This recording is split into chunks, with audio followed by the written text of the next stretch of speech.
Chapter 639. Early the next morning the group made some preparations and set off again. But then again, I didn't expect you to be proficient in tracking. Lauren Claudian followed behind the group.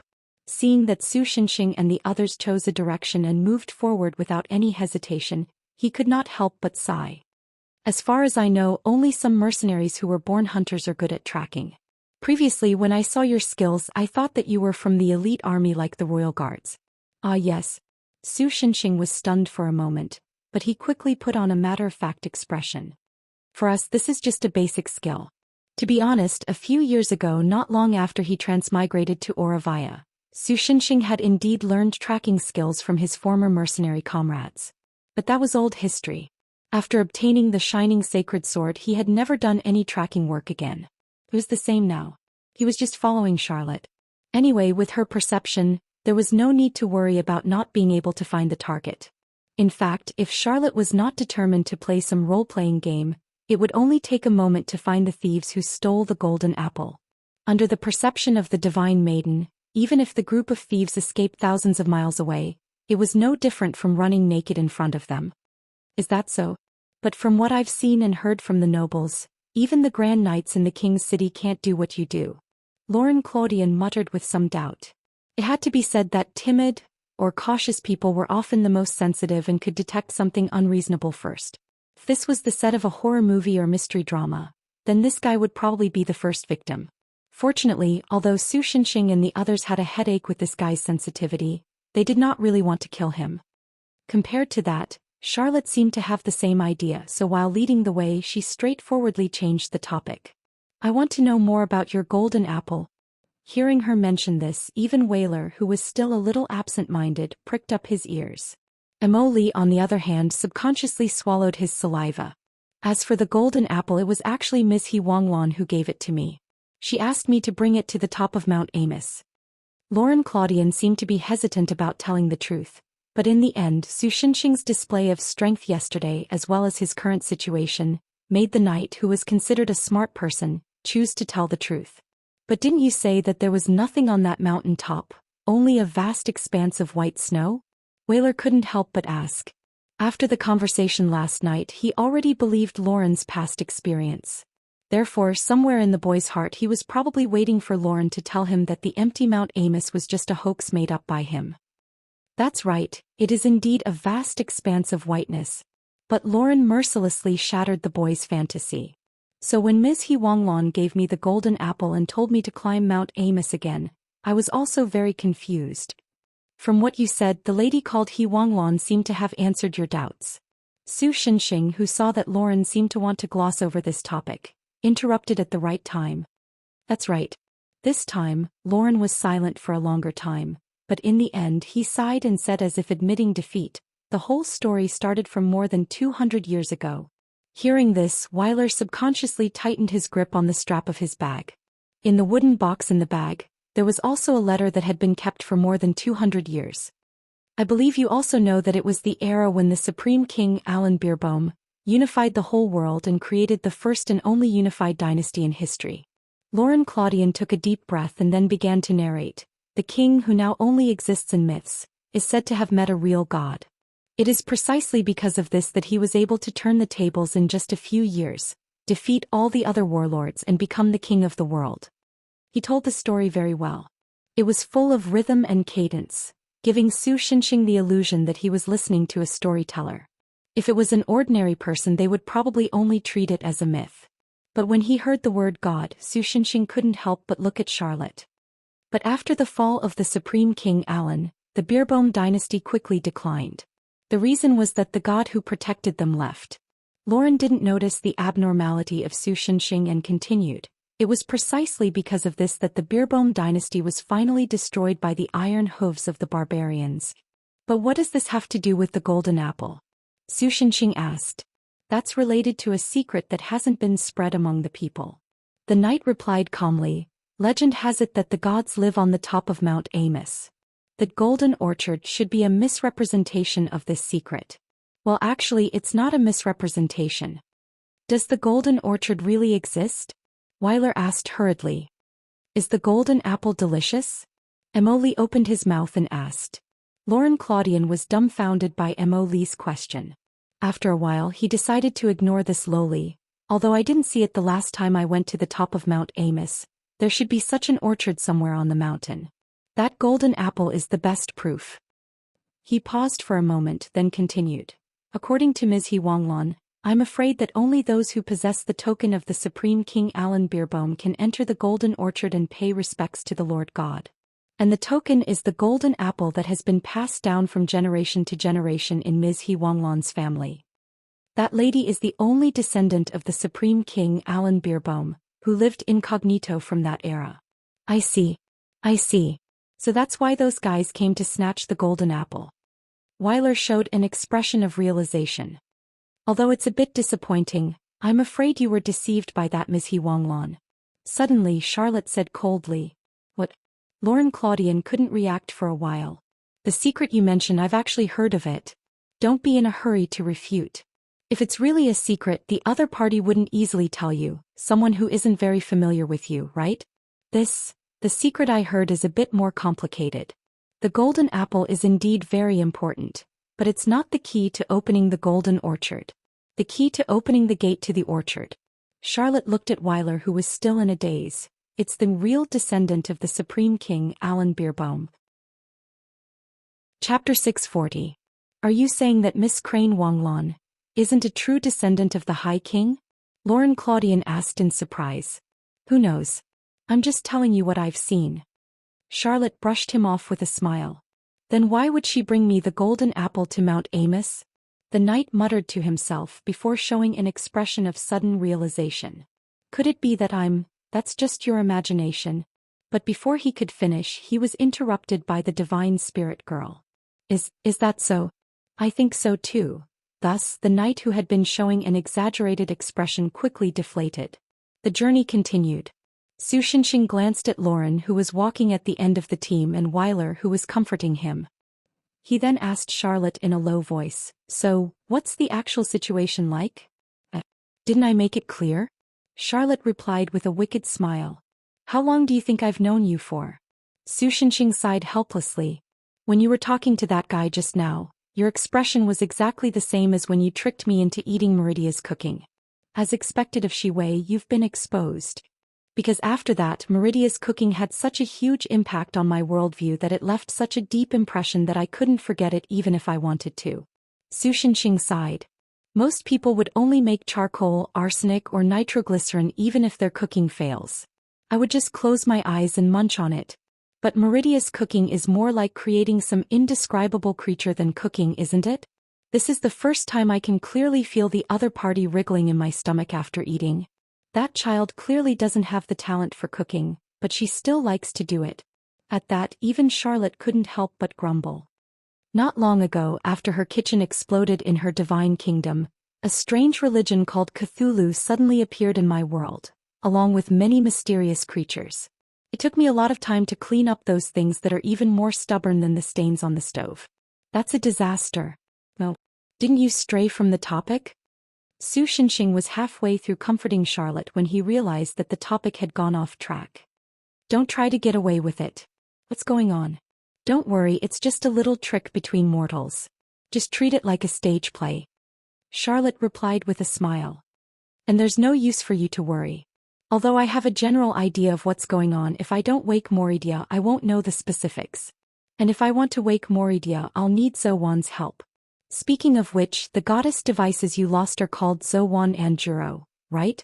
What's the use of those things? Since they were on the topic, Su Shinxing casually asked. Well, to put it in a way that you can understand, Charlotte pondered for a moment as if she was trying to come up with a plan before continuing. Zuro is equivalent to a supercomputer that can continuously replicate itself. While its computing power is not at the level of a plain hub, once it replicates enough, it can access and rewrite the laws of the world to a certain extent. Zuro itself is the original blueprint and command center, and can instantly retrieve and destroy all replicas.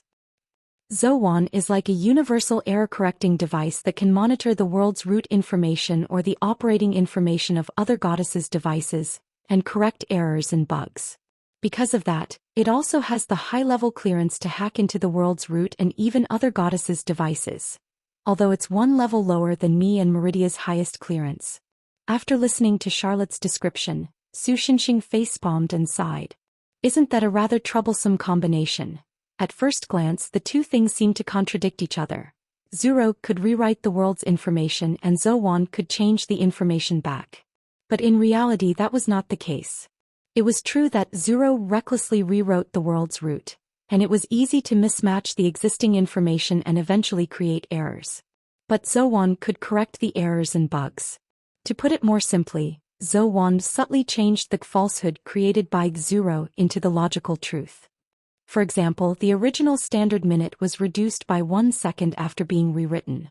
In everyone's perception, 1 minute was still 60 seconds, and no one would notice that the actual time had changed to 59 seconds because the standard was the current minute. Even more troublesome was that even if Su Xinxing could see through all fabrications, he would not notice anything wrong with the modified truth. Because everything was real and not an illusion or a smokescreen.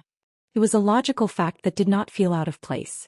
Under the situation where everything Su Xinxing and the others' manager could be real or fake, it was not hard to understand why Charlotte would choose such a conservative approach. So the so-called golden apple, yes, the golden apple should be a clone of Zuro. Charlotte nodded and confirmed Su Xinxing's guess. However, this led to new questions. When Su Xinxing and Charlotte rescued Whale and the others, it was not that he did not see the golden apple. However, in his opinion, that thing was simply an exquisite handicraft. Although it gave off a feeling that it was very valuable, there was nothing strange about it at all. There was no divinity as a product of the gods, and there was no sense of strangeness as a supernatural object in this world. Even the fact that it had supernatural powers Su Xinxing did not notice. Chapter 641. Because Su Xinxing and the rest didn't move, the ambushers quickly appeared around them and surrounded them. From a visual estimate, there were more than 100 people. At a place a little further away from the encirclement, a rather handsome young man wearing a luxurious suit, but his eyes were slightly gloomy, appeared surrounded by several people. Su Xinxing felt that this guy was probably the leader of this group. Your Excellency Viscount Emerald Sparrow, I didn't expect to see you here. After Lauren Claudian saw the other party, he immediately rubbed his hands like a traitor in a war film and tried to get close to the other party with a flattering smile. Last time I went to Rhine City I didn't see you. It's my life's regret. That's why I came here to meet you, Knight Claudian. The other party's face didn't have the fierce feeling of being the mastermind behind the scenes. Instead he had a friendly smile and chatted with Lauren. Actually, Viscount Emerald Sparrow, you don't have to do this.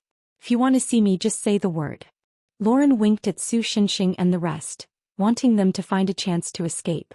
At the same time he continued to chat with the other party, trying to make the soldiers surrounding them relax and reveal a flaw. It's nothing. This is my own wish. Also, you have to change the way you address me. The young man continued to smile amiably. Not long ago the king promoted my title because of my achievements. Unfortunately, I'm a little older than Miss He Wanglan. You have to call me Duke Emerald Sparrow now. Is that so? Lauren's forehead was covered in cold sweat. Now even his biggest reliance, Miss He Wanglan, who originally had a higher title than the other party, was inferior to him. This was really troublesome. He racked his brains to recall the interests and hobbies of the new duke in the intelligence, trying to find a topic to flatter the other party. Give up. Suddenly, Su Xinxing, who had been silent since the beginning, said coldly, Lauren Claudian, who didn't react in time, showed a silly expression. Look at the man beside her.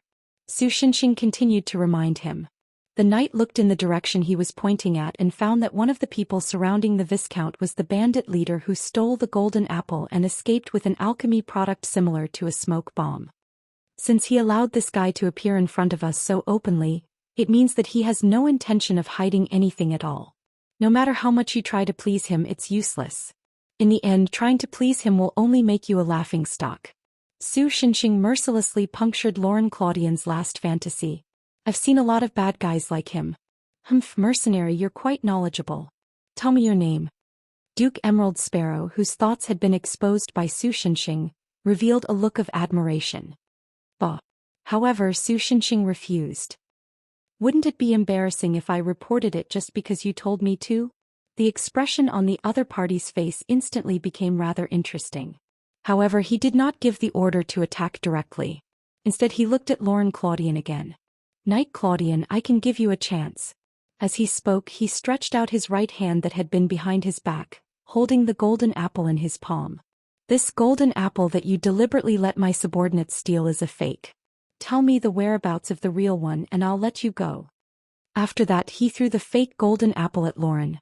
In the end, it was caught in Jasmine's mouth before it could fly halfway. Awoo. After catching the golden apple, she held it with both hands like a hamster and took a bite. Then her eyebrows knitted together cutely. "Mr. Landlord, tell me if it's not delicious." "Nonsense, this thing is just a piece of ordinary metal." Su Shinxing rolled his eyes. Even if Mo Li's stomach could digest metal, before that the taste of steel was not very good. Well, don't ask old Su how he knew about this, it was a tragic story. The other soldiers who surrounded them were stunned when they saw this scene. They probably knew that although the golden apple looked exquisite on the outside, it was actually made of iron and gold. The inside was a solid piece of iron. However, the golden-haired lowly bit down on the iron inside, not to mention the gold on the outside. Immediately, those people quietly distanced themselves from Jasmine. They were afraid that they would be targeted by this golden-haired lowly if they were to fight. I don't know. Lauren Claudian was at a loss. After all, the effect of Mo Li's bite was obviously better than any verification. Look, the iron core was exposed. Who would have a long iron inside the golden apple? How stingy. Duke Emerald Sparrow carefully looked at Claudian's expression and felt that it was not fake. At this time, a man who looked like a servant ran from behind and whispered a few words in Duke Emerald Sparrow's ear. Duke Emerald Sparrow's face showed a look of understanding. So that's how it is." He gritted his teeth and muttered to himself. "What's wrong?" Lauren asked hurriedly. "I'm afraid you've been deceived." Although he was a little far away from Duke Emerald Sparrow, Su Shinxing still heard the servant's words. In short, the client, Miss He Wanglan, had already reached the village at the foot of Mount Amos first and had her private army stationed there. He sighed, "You're just a smokescreen released by your employer." Her goal from the beginning was to climb Mount Amos herself. The real golden apple should be with Miss He Wanglan. After all, compared to her carrying the important item with great fanfare, it was obviously more convincing to entrust the item to an experienced and famous adventurer who could move faster and more conveniently to escort it. Duke Emerald Sparrow was one of the people who had been deceived. As expected of Miss He Wanglan. She only reached the foot of the mountain first. The outcome of this game has not yet begun. Just you wait. The man's face no longer had the gentle expression from before. Instead, it was replaced by anger and irritation. "What about these people?" The guard who had acted as the leader of the bandits asked softly. "There's no need for them anymore. Kill them all. Although they shouldn't be able to cause any trouble, it's better to be careful." Duke Emerald Sparrow coldly ordered. After that, gather immediately and set off for Mount Amos. As a result, under his command, the soldiers attacked Su Shinxing's group, who were surrounded by them. Chapter 642. Although Mount Amos was located in the subtropical zone of the continent, and it was still summer, so the foot of the mountain and the surrounding area were quite warm. However, starting from a height of more than 2,000 meters, the temperature would plummet in a free-falling curve. At an altitude of more than 5,000 meters, which was the height of the mountainside, the climate there had become as harsh as the winter in the north, with white snow and cold winds howling. Coupled with the extreme lack of resources, altitude sickness, thin air and mountain disasters such as avalanches, this series of factors made it difficult for the people of this era, whose productivity was still stagnant in the Middle Ages of Europe, and perhaps slightly higher, to climb this rare peak. Although Lauren Claudian's cowardly nature is not worthy of expectations, climbing to the top of Mount Amos is still an undeniable feat in a temporary campsite halfway up the mountain. Madame Crane Wanglan sighed softly as she drank her freshly brewed coffee. Although she had long been mentally prepared when she experienced it herself, she understood that compared to the real situation, the words in the book were pale and powerless. Due to the air pressure, the boiling point of the water at this height had been lowered by a lot. Therefore, although the coffee beans were still used in the past, which were exclusive to the nobles, and the price was on the same level as gold, the taste was far inferior. But in this place there was no way to complain about this. The handsome man beside her who was fiddling with the fire immediately turned his head and smiled in response to her words. As Madame He Wanglan's confidant and male pet, the other party's attitude towards him was almost related to his wealth and power. Therefore, even if he was quite dissatisfied with why Madame He Wanglan personally brought him to climb the mountain of death, he at least had to maintain his usual attentive appearance on the surface. Suddenly, a hoarse and rough male voice came from the door. "Madam, we received a communication from the bottom of the mountain. Come in and talk." Madame Crane Wanglan put the coffee cup in her hand on the table and said. The person outside made a sound of acknowledgement and opened the wooden door of the room, walking in through the howling cold wind. He was a stout man in a bearskin coat or perhaps the fur of some other animal, and his honey-colored hair was flecked with snow, and he seemed to have been out for some time. There was a snow-white goshawk perched on his raised right arm. At this moment, it seemed to be constantly emitting ear-piercing cries due to its uneasiness towards the blazing furnace in the room. This was a specially trained bird of prey that could communicate with the people below the mountain. A normal kite would not be able to fly more than 3,000 meters above sea level, let alone 5,000 meters above sea level. The male pet frowned and looked at the large snowflakes that were brought into the room because of the strong man's action of opening the door. According to our spies who secretly followed Lauren Claudian, the knight seemed to have been attacked by unknown bandits after leaving Bourbon town. Although his body has not been found, judging from the miserable deaths of his retainer knights and guards, he has also died. The strong man had always looked down on the pretty boy who sold his body in exchange for favor. Naturally, he did not care about the other party's expression.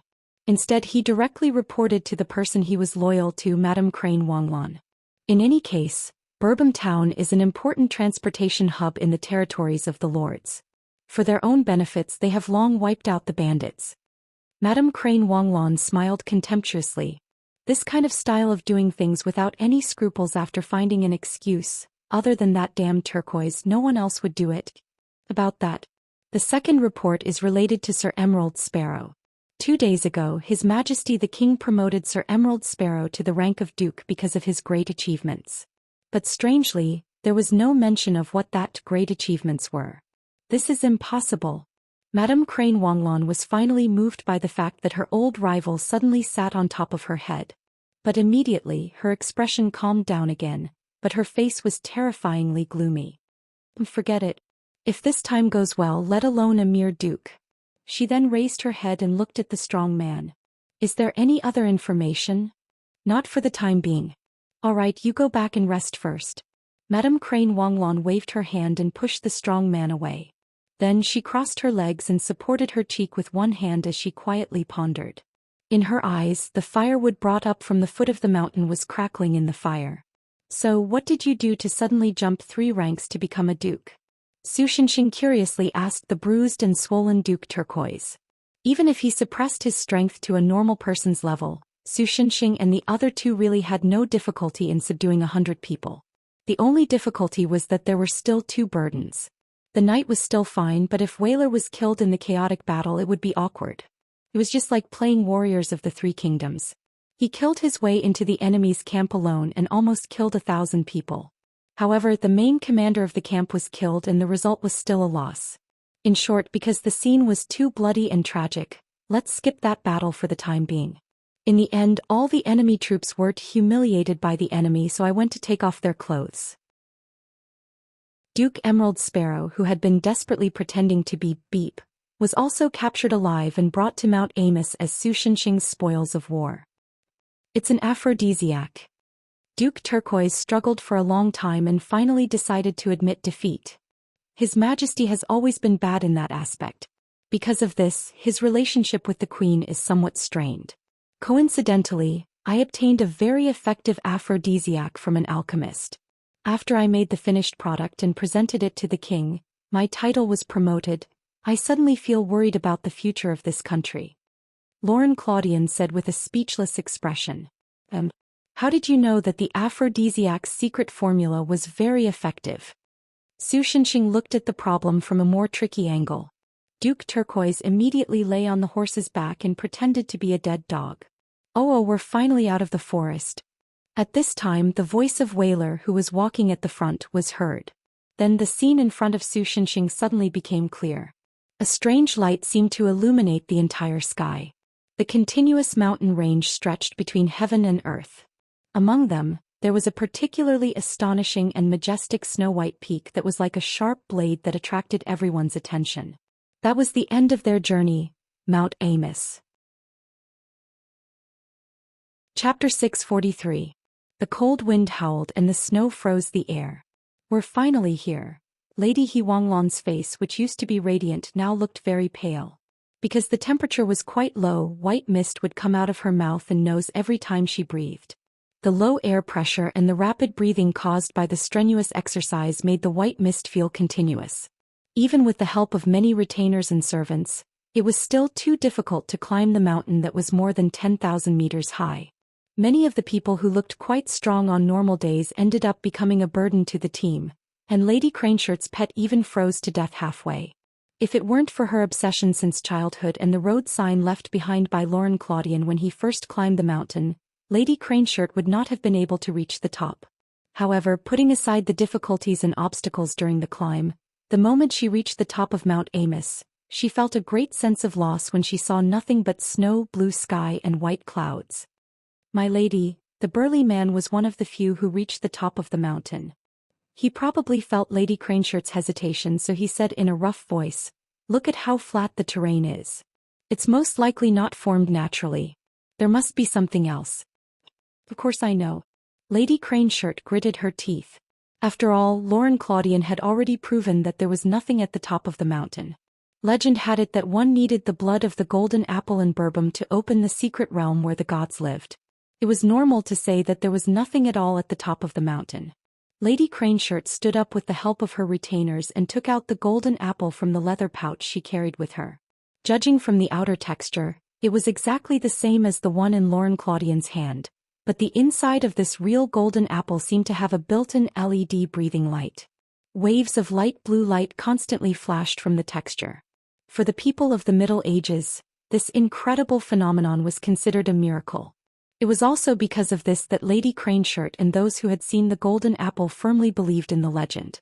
She took a deep breath, then raised the golden apple and shouted, "In the name of Burbum's bloodline, the gate of the legendary Garden of Gods, show your true appearance."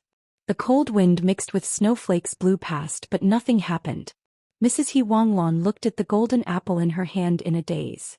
It was still the same as before, shining with a mysterious and beautiful brilliance. Thus she repeated her actions. But still nothing happened. "Open it. Show yourself." Madame Crane Wanglan panicked. She knelt down in the snow and began to roar hysterically, "Why haven't you appeared yet? What's wrong?" "Madam," the burly man couldn't bear to see her like this. He wanted to help her up, but she smashed the golden apple on his face. Blood immediately flowed down from his forehead and quickly froze. "If the gods didn't exist, then what should I do about my illness? I don't want to die yet." Madame Crane Wanglan wailed bitterly. She was born in a noble family. Although her father had passed down the golden apple and the true legend to her when she just came of age, in fact many of her ancestors had tried to climb Mount Immerse, but no one had succeeded in the past hundreds of years. It was not easy to keep the golden apple. At first, Madame Crane Wanglan didn't have the intention of looking for the legendary Garden of Gods. She was content with the status quo. Like most women in this era, she married a young noble at a young age. It was a pity that the other party soon passed away from illness, leaving Huanglan, who only had the title of countess, all alone. Well, that was not entirely the case. She had many lovers and gigolos. She had money and status. Naturally, she could continue to live a happy life. Until a year ago. She was diagnosed with an incurable disease by the best doctor in the empire, and she had less than 2 years left to live. After that, she went to many places looking for various doctors to treat her, but in the end they all said that they couldn't do anything. When she was about to lose all hope, the golden apple that had been passed down by her ancestors came into her sight. If there really was a god, such a small matter should be easily solved. With this thought, she prepared for half a year. She even exposed the fact that she had the golden apple to Baron Emerald Sparrow, causing the latter to do everything he could to take it away. In the end, after Lauren Claudian successfully reached the top and summarized some of the tricks needed to reach the top, the time was finally ripe. For this moment she had sacrificed a lot, but she still failed. This feeling was probably like finding out that you had won $200 million, but when you went to redeem your prize, you were told that your lottery ticket was from the last week. Suddenly, a sharp cry of a falcon pierced the sky. Then the snow-white falcon landed on the shoulder of the strong man. The strong man subconsciously took the note tied to the falcon's claw. After reading it, his face changed greatly. Madam, Duke Emerald Sparrow and his men raided the outpost on the mountainside and took away the material. They may be coming up too. Madame Crane Wanglan's howling stopped. She gritted her teeth and said with a ferocious expression, "If I can't get it, they can't get it either. Prepare to blow up the jade. I want to give them a big gift." A wooden basin about the size of a boat was moving up the wall of Mount Amos at an amazing speed. Chapter 644. The snow on Mount Amos should be quite solid. Generally speaking, there shouldn't be an avalanche. Lauren Claudian was indeed an explorer. Even in the midst of screaming, he still had the energy to analyze the current situation. "Anyway, everyone copy me. Cover the back of your head with your hands and lie on the ground. Remember to stick your buttocks up. This way, even if you're buried, there'll be some space to preserve air and not suffocate immediately." Weiler and Duke Emerald Sparrow immediately obeyed his instructions and stuck their buttocks up like him. "Are we still going to pretend to be ordinary people in this situation?" Su Shinxing looked helplessly at the 3 buttocks stuck up high in the wooden basin. Even Mo Li distanced himself from them in disdain. He asked Charlotte, "Well, we're almost there anyway. As long as you don't go overboard, just show a little bit of your strength." The latter pondered for a moment, and when she saw that the avalanche was about to hit them, she finally made a concession. After all, even if Charlotte wanted to continue acting, she still had the restraint of a goddess. She wouldn't want to struggle pathetically in the snow, right? "Then I won't hold back." Su Shinxing took a deep breath and raised his fist slightly with a relieved expression, as if his constipation had finally been cured. The next moment, Su Shinxing threw an ordinary punch at the roaring snow-white waves that seemed to want to drown everything in the world. There were no dazzling light effects, nor was there any massive destructive power. It was just as simple as Moses splitting the huge wave of snow and ice into 2. "Hold on tight, we're going to rush over," Su Shinxing shouted and then pulled the rope on the wooden basin. He went against the flow of the huge avalanche, which was like a waterfall falling 3,000 feet, and ran towards the top of the mountain. What's going on? What the hell is going on?" Lauren Claudian, who found that he wasn't drowned by the snow, raised his head and was stunned by the scene in front of him. Both sides of the wooden basin were surging waves of snow. Even the rumbling sound of the huge amount of snow rolling over the mountain was enough to make one feel as if their ears were about to be deafened. However, only the path they were on remained calm. Compared to the horrifying scene on both sides, it was like a completely different world. "If you must say," Charlotte replied with a calm smile, "just treat it as a miracle." "Amazing." Weiler's eyes lit up as he looked at the scene around him. The little boy's thoughts were relatively simple. He was simply admiring this amazing scene that ordinary people would never see in their lives. As for Duke Emerald Sparrow, he stared at Su Shinxing's departing figure with a complex expression on his face. With Su Shinxing the group's group of, they quickly approached the mountain peak. Because of the avalanche, there was not much snow left. It looked bare and a little ugly. There are traces of an explosion. Hongyu. The avalanche just now was caused by Hongyu. Lauren Claudian observed the traces left behind and immediately made a judgment. It seems that Madame He Wanglan really doesn't want others to climb to the top of the mountain. Unfortunately, we're already here. Su Shinxing grinned, then pulled the wooden basin and leaped to the top of the mountain in 2 steps. His appearance was obviously out of Madame He Wanglan's expectations. Those on the top of the mountain who were lying on the ground due to the avalanche were shocked. Golden apple. The moment the wooden basin landed, the sharp-eyed Weiler had already pointed at the golden apple in Madame He Wanglan's hand and shouted, "How dare you!" The brawny man beside Madame He Wanglan shouted angrily and rushed toward the group. In the end, Su Shinxing raised his leg and kicked the man down the mountain. The man's head plunged into the fluffy snow pile due to the avalanche. Only his lower body was exposed, and then he slid down along with the snow that had yet to stop. Those who could follow Madame He Wanglan to the top of the mountain were obviously loyal and not easy to deal with. After the brawny man was killed by Su Shinxing, they did not lose their fighting spirit. Instead they pulled out their machetes, picked up snow picks and carefully surrounded Su Shenxing and the others. However, Lady Crane Wanglon did not give up and continued to try. She wanted to use the golden apple to open the place where the legendary gods lived. While Su Shenxing and Charlotte were beating down the people surrounding them, Duke Emerald Sparrow, who had left the wooden basin at some point and crept to Lady He Wanglon's side, suddenly jumped up and knocked Lady He Wanglon over with 2 punches, snatching the golden apple from her hand. "You!" Madame He Wanglon's nose was bleeding. She could only look at him hatefully. "It's useless. The only one who can use the golden apple is only the blood descendants of Alan Beerbaum, right? You don't have to wonder why I know this," Duke Emerald Sparrow calmly continued. He shot a disdainful glance at Madame He Wanglon before turning to look at the golden apple in his hand. A look of ecstasy appeared on his face. "Because I am the true descendant of that supreme king. He Wanglon, your ancestor was just a servant of my ancestor. Because he heard the legend from my ancestor, he stole the golden apple when my ancestor wasn't paying attention. He's just a despicable person." After saying that, he raised the golden apple high.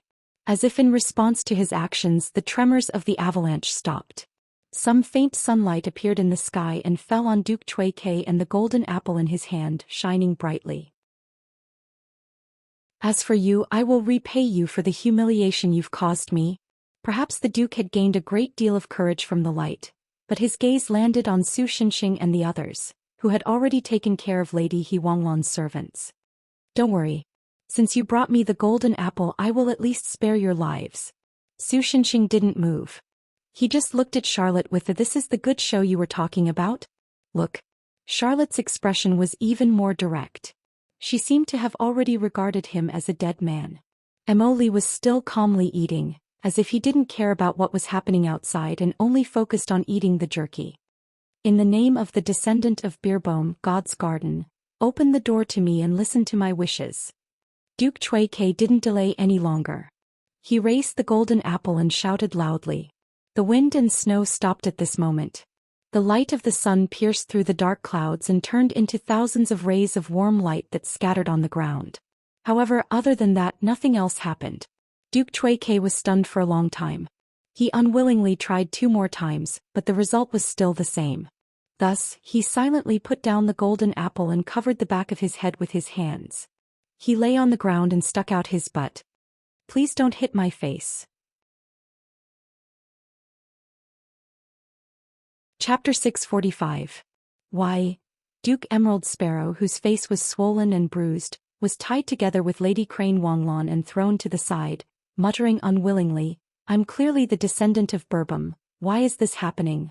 Unfortunately, apart from Emily, who found a branch from nowhere and squatted on the ground to poke the 2 people, Su Shenxing and the rest's attention was no longer here. The fun you're talking about is the situation of 2 amusing people who thought that they were blessed by the heavens, and after a series of actions, they realized that even the premise was wrong? Su Shenxing asked a certain god. "Yes, isn't it very interesting?" Charlotte nodded. "Observing the amusing behavior of humans is one of the few remaining joys of my existence as the apex of gods." "What a bad taste." Su Shenxing's face was full of disagreement. "It feels like those evil gods in myths who amuse people for fun." "That's not the case. I didn't add fuel to the fire for the 2 people's actions. I was just observing in secret. Everything was their own choice." Charlotte turned a blind eye to Su Shenxing's helplessness and turned to look at Weiler, who was at a loss. "Compared to this, it's about time to get to the point. For this little boy, what happened in the past 2 days was completely beyond his scope of understanding. Not to mention Countess Crane Wanglon or Duke Emerald Sparrow. In the past, even Lauren Claudian, who was a knight, was not someone a poor orphan like him could approach. After all, the difference in status between the 2 was too great. In addition, in this non-fantasy world without supernatural powers, the solidification of the social class created by the era was almost impossible to break. If it wasn't for the sudden appearance of Su Shenxing and the rest, this child would probably be like this for the rest of his life. What? Seeing Su Shenxing and Charlotte's gaze fall on him, Weiler couldn't help but feel a little uneasy. "I'm afraid they want you to open the door." At this moment, Lauren Claudian appeared rather calm. "If you think about it carefully, the fact that they brought you along is very strange. After all, I'm the only adventurer to reach the summit of Immerse, and Duke Emerald Sparrow is also a duke. If you think about it this way, the only reason I brought you along is that you fulfilled the requirement to open the legendary Garden of the Gods. Alright, although the knight's guess was full of loopholes due to the lack of information, Charlotte only brought him and Duke Emerald Sparrow because she thought it would be fun. His final conclusion was surprisingly correct. Wyler, you might find it strange, but you're probably the one with the purest Bourbon bloodline in this world. Charlotte placed the golden apple on the snowy ground in front of the boy and slowly explained to him. In fact, the boy did not find it hard to understand what she meant. His father was a great sage of the ancient times, but his mother's ancestors were secretive and never talked much about it. Combined with the small wooden box that was passed down from generation to generation, which hid Alan Bourbon's will and belongings, it wouldn't be strange even if he really was a descendant of the Supreme King. But because of that, the boy suddenly felt a sense of resistance. Could it be that the people who were so nice to him along the way were actually using his power to enter the legendary residence of the gods? The golden apple isn't the key to open the door, it's the door itself. The real key is something else. Charlotte continued. Something else. Could it be? Wyler remembered the bird-shaped candle in the box that was passed down from generation to generation. At the same time, the feeling that he was being schemed against became even stronger. Don't worry. Although it's not good to say this, but in fact due to certain reasons, even if Shiwei and I don't have Bourbon's bloodline, as long as we have the walking cuckoo candle, we can still open the golden apple garden. The reason why I'm letting you do it is to fulfill a promise made hundreds of years ago, so that both souls can rest in peace. Charlotte persuaded softly as if she could see Wyler's resistance. Indeed, if they just wanted to open the hidden space on Mount Amos, whether it was Su Shinxing or Charlotte, as long as they obtained the goddess device, walking cuckoo, the difficulty would be greatly reduced. But Charlotte didn't do that in the end. As a deity, her power was greatly suppressed in this world, but she still possessed a rather wondrous ability. For example, she could faintly sense the strong longing that humans had placed on objects. It was precisely because she sensed the longing of the founder of the Bourbon dynasty and a faint presence that she made the decision to let Wyler, a descendant of Bourbon, complete the ritual. Perhaps it was difficult for ordinary words to move people who were stubborn, but Charlotte was different.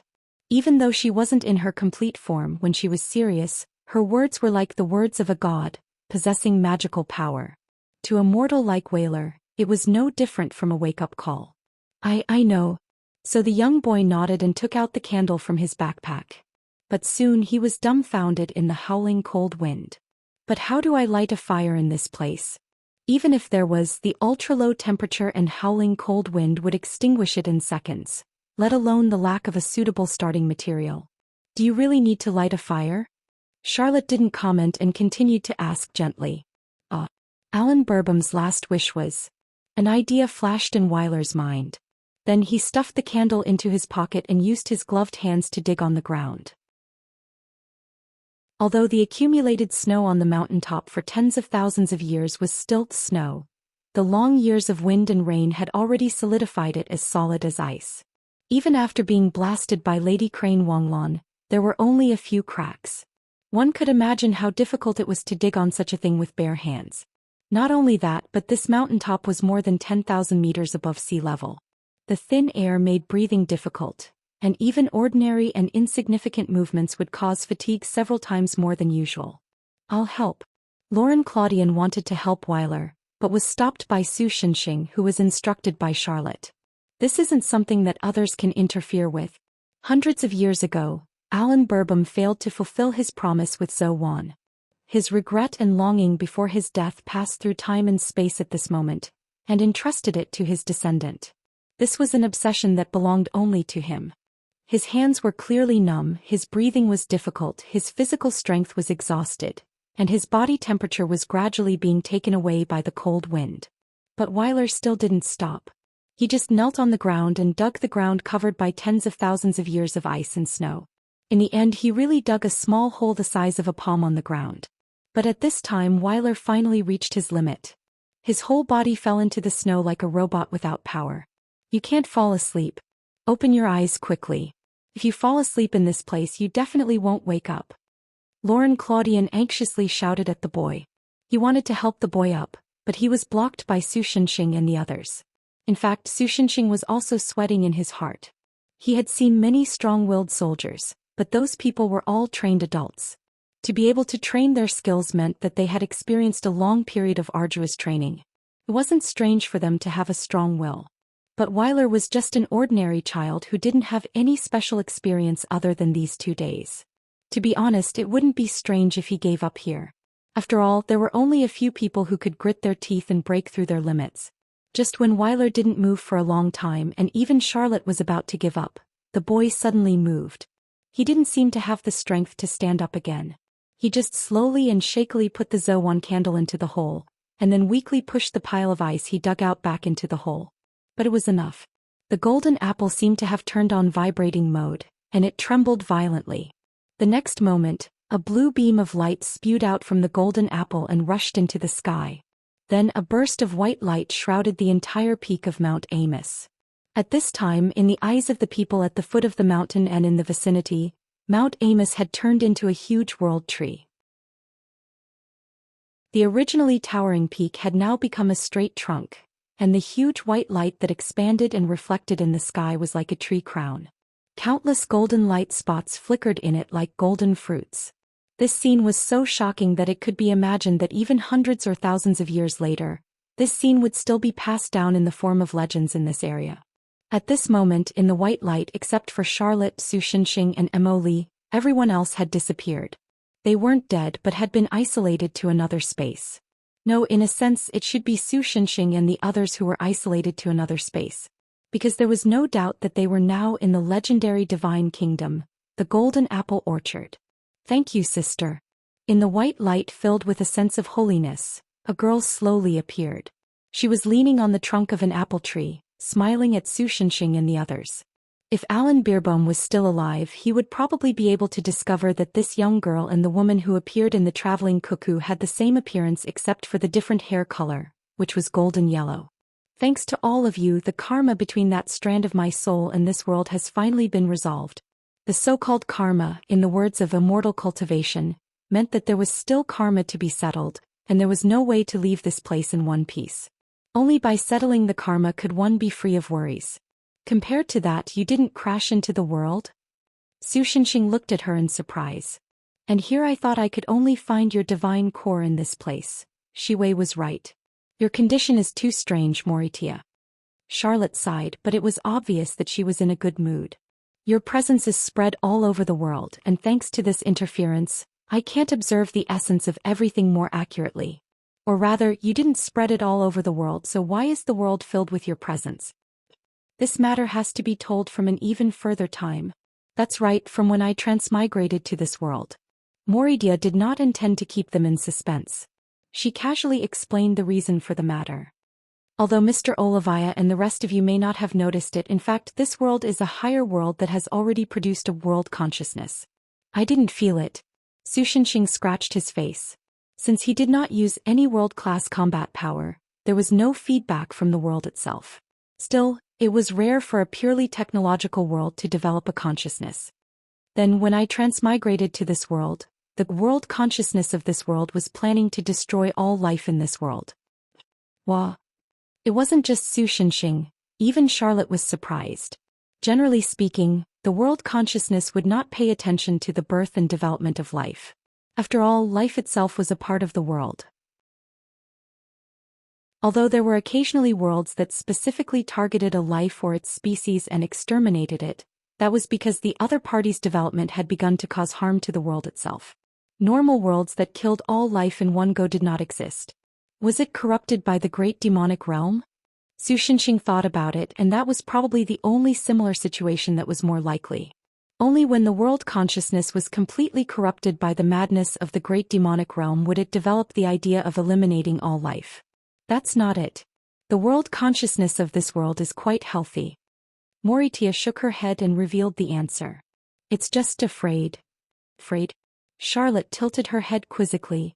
I don't know the specific situation, but from the information I got after I connected to the world consciousness with the goddess device, Juro, this world seems to think that in the near future, all worlds will be attacked and destroyed by the doomsday. The reason it wants to destroy all life is that when there is no observer in this world, the existence of the world itself will become ambiguous between reality and illusion. Only in this way can there be a chance to avoid the attack of the doomsday and allow the world itself to continue to exist. Moridia told Su Shenxing and the others the information she had obtained. Although she did not explain what the doomsday was, Su Shenxing immediately thought of the era of destruction. Then could it be? Charlotte seemed to have thought of something and looked at Moritia with some surprise. Well, I took over the authority of Juro and constantly corrected the laws of this world that were distorted by the world consciousness, so that life can avoid the end of extinction. Moritia replied with a bitter smile. So as long as there was life in the vicinity of a planet, they would always be able to sense Marisha's presence. This was because she had been facing the malice of the entire universe alone, protecting all life in this world. Although it was not important to the gods, her current body had reached its limit. Even standing up and walking had become an extravagant hope. It's the same for the planet under your feet. It should have been swallowed and burned by the nearby star nearly 1,000 years ago, but by constantly modifying the distance between the two that should have gradually closed, this planet was able to survive. Moritia looked a little dispirited. If it's you, sister, you must have a better way. But this is the limit of what I can do. Charlotte remained silent. However, as the only god of many worlds, her status had already surpassed that of the world's creations. If she was independent of the world, she could drag her own world over to help her and use it to communicate with the world's consciousness. She might really be able to tame the other world. But it was too late to say anything now. Originally, it was fine with the help of the goddess device, Walking Cuckoo. But hundreds of years ago, Walking Cuckoo was accidentally lost in the human world. Because she has the ability to instantly reset the part of the laws that I modified, it was too dangerous. So I had no choice but to separate a part of my soul to look for her. But by chance my soul was attached to Walking Cuckoo. Fortunately, although I could not retrieve Walking Cuckoo in time, I still locked her authority to prevent others from using her. So what are you going to do now? Charlotte asked. I don't know, Moritia answered bluntly. Hey. Charlotte staggered and almost fell. But shouldn't we leave the problem to our leader? Moritia glanced at Emily and frowned slightly. Then she shifted her gaze to Su Shenxing. Didn't our team disband a long time ago? Su Shenxing scratched his head. It's okay. In the hearts of my sister and I, Mr. Olivia, you will always be our leader. The young girl replied with a smile. Then the leader's job is really troublesome, Su Shenxing sighed. Remove Zhu Luo's law modification. I also need to check the situation. Do you really want to remove it? If you remove it, maybe the next moment this planet will directly collide with the star. The life forms in other places will also die in various forms. Speaking of this, Marisha's expression became serious. Then only remove the one on this planet. Su Shenxing did not comment on this. His eyes darkened and the corners of his mouth curled up slightly. After all, if the other party doesn't make a move, I can't catch its tail, right? Since it's your wish, then we'll do as you wish. Moritia made her decision almost without any hesitation. So, the next moment the inhabitants of this planet suddenly found that the temperature seemed to have risen a lot. The star in the sky, which was translated as the sun, had also become much larger. Emily, protect this planet. What? Emily obediently raised his hands high. Suddenly, a barrier invisible to the naked eye appeared on the periphery of this world. Almost at the same time, the distortion of the worlds will came. In just a moment, this planet was sent to the front of the star, captured by the star's gravity and slowly pulled to the surface of its surface that was more than 6,000 degrees Celsius. But just this moment was enough. Su Shenxing had found one of the countless causes and effects that connected to the world's will. Unknowingly, the holy sword of the end, Rolander, had appeared in Su Shenxing's hand. As a world, what are you afraid of? He swung the sword. This was not a sword of destruction, but simply cut open the surface of the world, exposing the hidden world's will. The next moment the entire world's time seemed to have stopped. Fear, panic, fear. All kinds of emotions flowed into his heart along with his sword. These were probably the world's will's fear of the end of the world, or the era of destruction. Counter soldiers with arms, water with an earth weir. It's not easy to have self-consciousness and it's normal to fear destruction. But if it messes up its own world for an illusory apocalypse, that's just too stupid. Su Shenxing held Rolander high and shouted at the world rift that he had cut open. Don't worry, I'll protect you. It's just the era of destruction. See how I'll deal with it when the time comes. After that he whispered softly, "That's right, it has to be dealt with."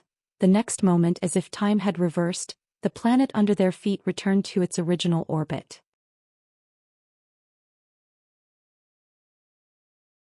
Chapter 646. World Data Feedback Received.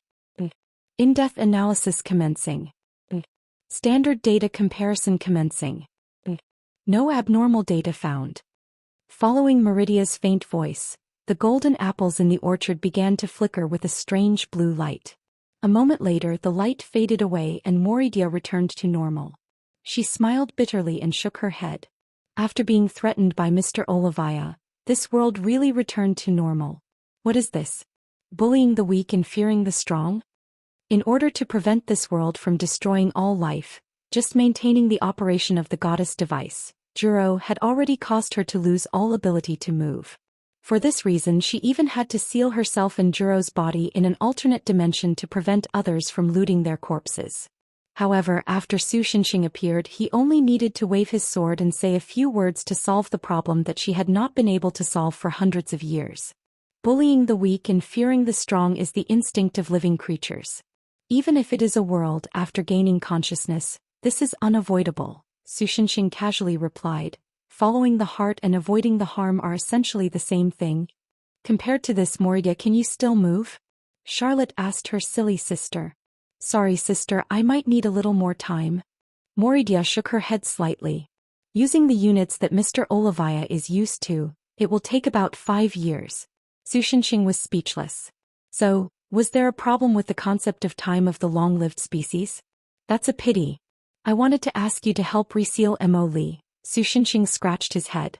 Based on the current situation, he did not know if Mo Li's seal could last for another 5 years. However, even if it could not last for 5 years, at least 2 to 3 years would not be a problem. Compared to this, the upcoming era of destruction was obviously more important. Regardless of whether it was Charlotte or Meridia, Su Xinxing could confide his back to them.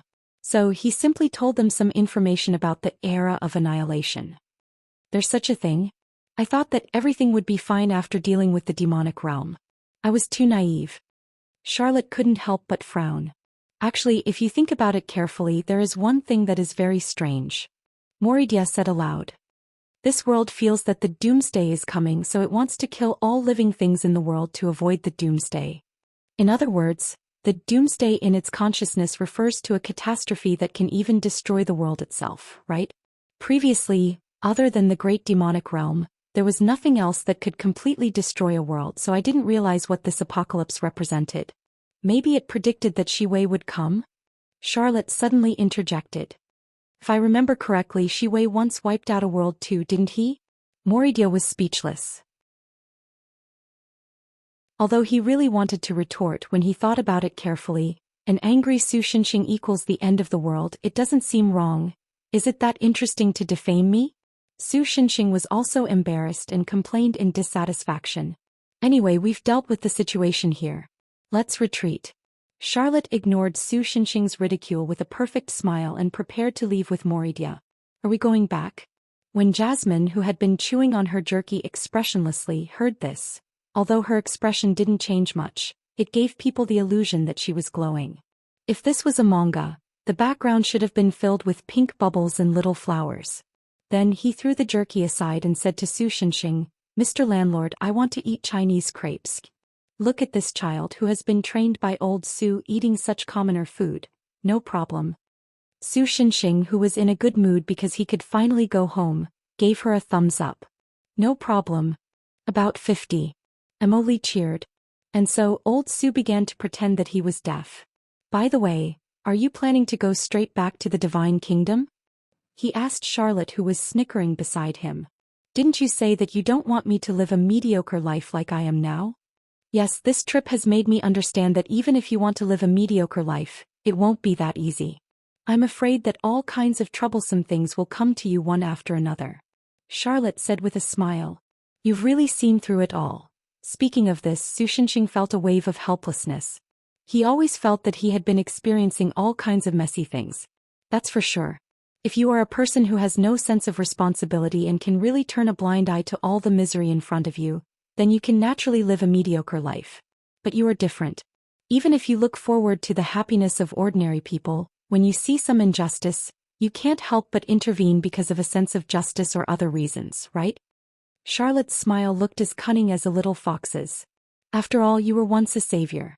Meddling in other people's business is the quality of a savior. Is this a compliment or an insult? Su Shenxing didn't know whether to laugh or cry. It's a compliment, Charlotte replied firmly. In short, I will also use the goddess device to watch the reaction of the nearby worlds. Once there is a clue of the so-called era of destruction, I will leave and contact you. Su Shenxing shrugged. Then I really have to thank you. Then it's settled. The time in this world is a little skewed, so although we have stayed here for a while, not even a day has passed on your earth. It doesn't matter if we go back now. With that, Charlotte carried Moritia on her back and prepared to leave. At this time Moritia suddenly said, Sister, wait a minute. I have something to tell Mr. Olivia. Charlotte couldn't help but stop. What is it? Su Shenxing asked curiously. Actually, before I came to this world I found some scattered clues in other worlds. Moritia took a deep breath. After piecing together those clues, I found that Jiang Bor had left the star field and is looking for someone in the infinite universes. He is looking for me. Su Shenxing remembered what he saw and heard in the world fragment. After all, Jiang Bor's Spear of Seven was still in his hands. He probably has something to say to me. Unfortunately, until the end I did not see where he was. No, that should be something Jiang Bor started after he found someone. Before looking for you, he had already started looking for someone else. Moritia refuted Su Shenxing's guess. For this, Jiang Bor did not hesitate to break the promise he made and gave up looking after the last orphan of the star field's three-headed dragon. Is that so? Su Shenxing could not help but ponder. After finding someone, he started looking for him. Then who was that someone? If I'm not wrong, Marisha's breathing was a little rapid. The person Jiang Bor was looking for might be Dunia. Su Shenxing was stunned.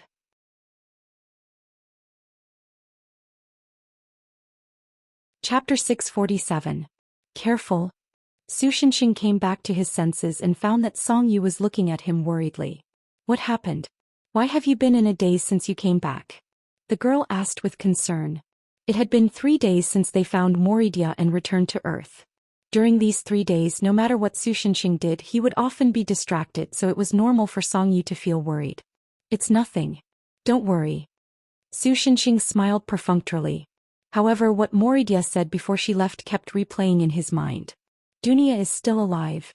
No, perhaps it should be said that she was resurrected. That day, Moridia said to Su Shenxing seriously, Impossible. Dunia's status is too high.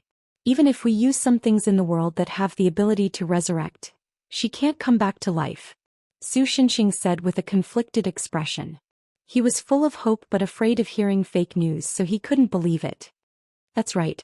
Perhaps for an ordinary world, whether it's resurrection spells, resurrection elixirs, or soul-returning incense, in theory, it's impossible to resurrect Dunia. After all, she was also Yoren Yong's child. If she didn't die too early, she would have definitely become a member of the counterattack against the Great Devil Realm. Moridia nodded. But the prerequisite for this theory is the ordinary spellcaster of the ordinary world. What if the person who did this was also a member of the hero squad? What did you say? Who the hell? Su Shenxing was shocked.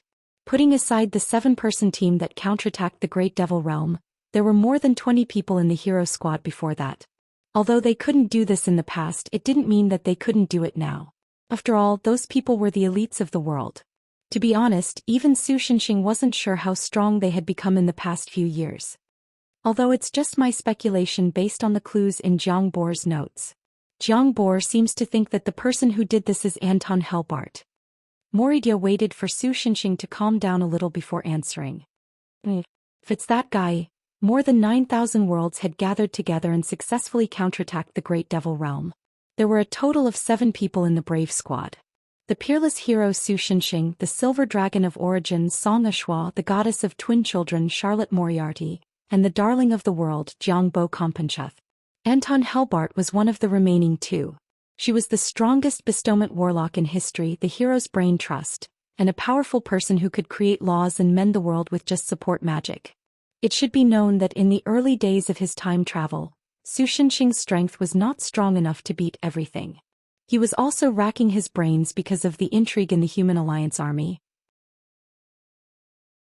After the Princess of Olivia joined the team, Su Shenxing's burden in this regard was greatly reduced. After Anton Helbart joined the team, old Su didn't use his brain much anymore. He left all the thinking and planning to Anton, and he basically emptied his mind and acted recklessly. In the end, he finally defeated the Great Devil Realm. Although Su Shenxing didn't know if it was a special case or not in his experience, all the wise men he met had a hard time, and Anton was no exception. The first half of this guy's life was basically spent alone in the study of magic. When he was young, he was abandoned as a bad omen because his precociousness was too scary. When he grew up into a teenager, he actively avoided contact with other people because whether it was adults or children, they were all stupid in his eyes. His superiority in IQ made this guy too lazy to deal with ordinary people. When he was about 20 years old, he had understood all the mysteries of the magic of that era and began to explore the unknown.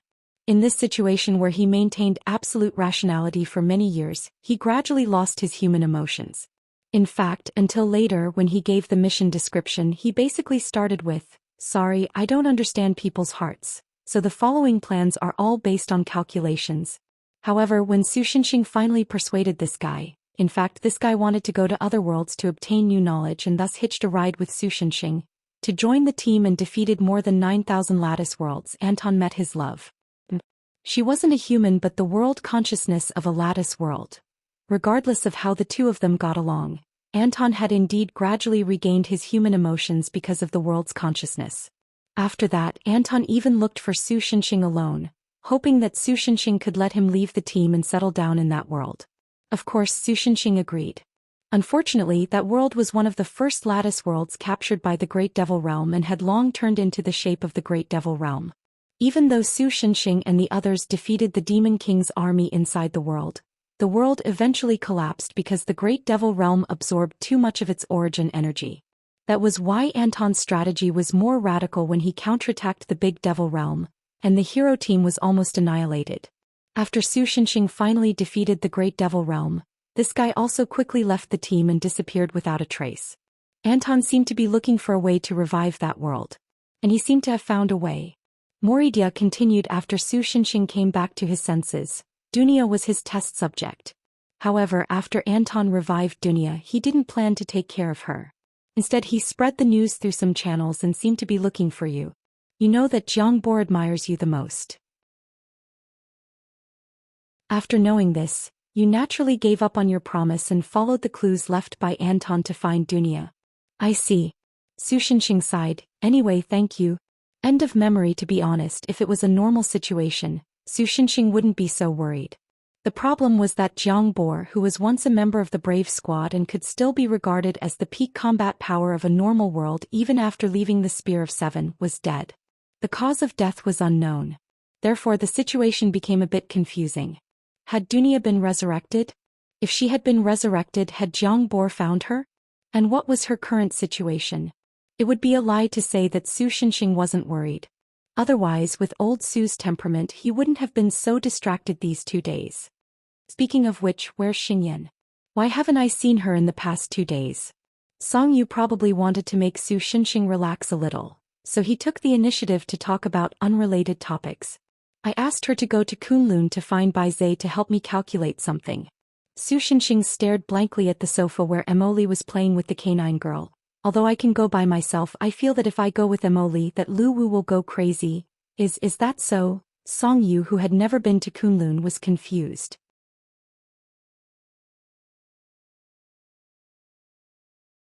Chapter 648. At that moment, there was a sudden knock on the door of Sakura's apartment. Is Xingyan back? Su Shenxing's eyes lit up and he immediately asked Emily to open the door. But I refuse. The little rascal rejected old Su's call without hesitation, then continued to stroke the dog chick's stomach. Dog chick. Ha, so itchy, and play with her. Is this girl getting lazier and lazier? Where did she learn this from?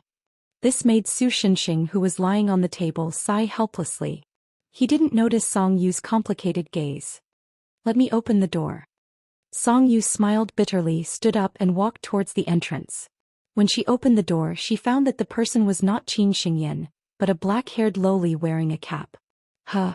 Song Yu, who had never seen her before, was confused. Who are you looking for? I'm looking for... Mr. Xinxing. Just as the lowly was about to answer, she smiled cutely behind Song Yu. This made Song Yu subconsciously turn around, and she found that Su Xinxing had arrived at the entrance and even Mo Li was with him. Hey Jiang Yu, long time no see. Su Xinxing even greeted her. Do you know each other? Song Yu blinked her big eyes and asked curiously. About the same time as I've known you. Su Xinxing thought for a moment, then replied. Yes, long time no see, Mr. Xinxing. Mo Li. Oh Jiang Yu. Jasmine, on the other hand, had already hugged her. The soft cheeks of the two Lolas stuck together, looking like cotton candy squeezed together. It was exceptionally soft and cute. Oh no, an unexpected strong enemy. Song Yu saw Su Xinxing's rare kind smile on his face, but it was more like a pervert smile and she was shocked. Considering that Su Xinxing was suspected of being a lolicon, Jiang Yu suddenly became a threat in her heart, and was even ranked above Qin Xingyan. What's the matter this time? If it was someone like Xiao Jingyi or Su Feng who came looking for Su Xinxing when he was upset, he would most likely tell them to get lost. But it was Jiang Yu, so naturally old Su became more amiable. It wasn't because he was a lolicon, but because many people couldn't help but become gentle when talking to cute pets. It was almost the same principle. I don't have anything special, but didn't Mr. Xinxing and the boy named Yi Qing to pick them up in a month's time? Jiang Yu said in her usual gentle voice. A depressed woman came to the museum today. She seemed to have been dragged here by her friend to change her mood. Although I didn't mean to eavesdrop, according to their conversation, that woman should be Yi Qing's mother. Yi Qing hasn't returned home yet and she's very worried. That's why I came to ask. Oh. It took half a minute for Su Xinxing to remember who Yi Qing was, and he showed an awkward expression. About half a year ago, Su Xinxing, who was turned into a cat by Mo Li, was carelessly summoned to a lattice world he had saved with 3 young boys and girls from Earth. Because of various reasons, they were involved in the war between the humans and the demons in that world. Although Su Xinxing and Jasmine managed to stop the war between the humans and the demons by scaring them in the end, the situation was still not optimistic. Therefore, Yi Qing and the others volunteered to stay in that world and help the indigenous warriors deepen the relationship between the two races. Su Xinxing also made an appointment with them to bring them back after 1 month on Earth. However, a lot of things happened during the process of returning to Earth. Even after returning to Earth, all kinds of messy situations happened one after another, making Su Xinxing a little tired. He accidentally forgot about the 3 little guys. After concealing the part about the cat, Su Xinxing told Song Yu the whole story. I see, this kind of thing happened before. Song Yu seemed to be a little excited. She looked at Jiang Yu, who was still in the state of being hugged by Mo Li. Miss Mo Li, I feel like I can't breathe. Jiang Yu protested weakly. Of course, she was ignored by Mo Li. Okay, so you stay in Sakura Apartments for now. Mo Li and I will go to that world to bring them back. Su Xinxing asked Mo Li to find the magic coordinates he left in that world, and at the same time confirmed the situation with Jiang Yu. He planned to go to the museum again to get River Moon. Song Yu wanted to say something, but in the end she showed a gentle smile and said, Okay, be careful on the way. Su Xinxing looked at her, hesitated for a moment and then invited the girl. Why don't you come with us? That world is average, but the scenery is not bad. Song Yu looked at Su Xinxing in surprise. This was probably the first time he invited her to go to a place with him. In the past, Song Yu was afraid that she would get in the way of Su Xinxing, so she never took the initiative to go to those places with him. Su Xinxing was also afraid that Song Yu would get hurt, so he never took the initiative to invite her. But this time the world shouldn't be too dangerous. After all, whether it was the human side or the demon side, their leaders were all people she was familiar with. Then the girl's eyes were filled with tears as she answered excitedly. I'm willing. Don't be so excited. Send a message to Xingyan and the others first in case they can't get in touch with us and cause trouble. Su Xinxing ordered. Okay. Song Yu naturally did as she was told. After changing the River Moon in the museum to a 4K projection, courtesy of Mo Li, the group rode the River Moon and once again entered the Sea of Ether, heading towards the Lattice World. Although that was what he said, in reality after leaving the world barrier of the world where Earth was, Old Su sent the river moon to the world where I Ching and the others were at based on the beacon that Emily left behind. The weather in this world doesn't seem too good today. As soon as they entered that world, the rolling dark clouds and the occasional flash of lightning gave Song Yu a fright. In fact, if Su Shinxing didn't cast a shield on the river moon in time, the lightning would have struck them. There's something wrong with the thunderclouds. Old Su frowned. Could it be that this simple sightseeing trip would encounter some trouble? Jiang Yu prepared to land. What's wrong? Song Yu was a little uneasy. After all, compared to the others at Sakura Apartments, she had never seen such a scene. It's okay, don't worry, no matter what happens, Su Shinxing smiled at her. I will bring you back safely.